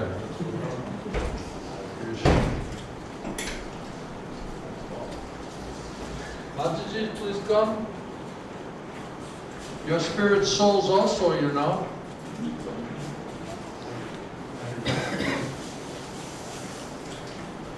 I'm just very lucky I get to hand out prasadam to you. You know, that means I'm doing savor, I can also get some mercy.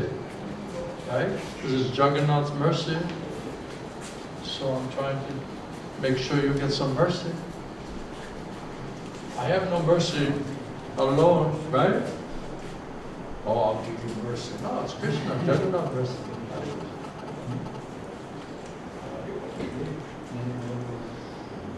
Hare Krishna.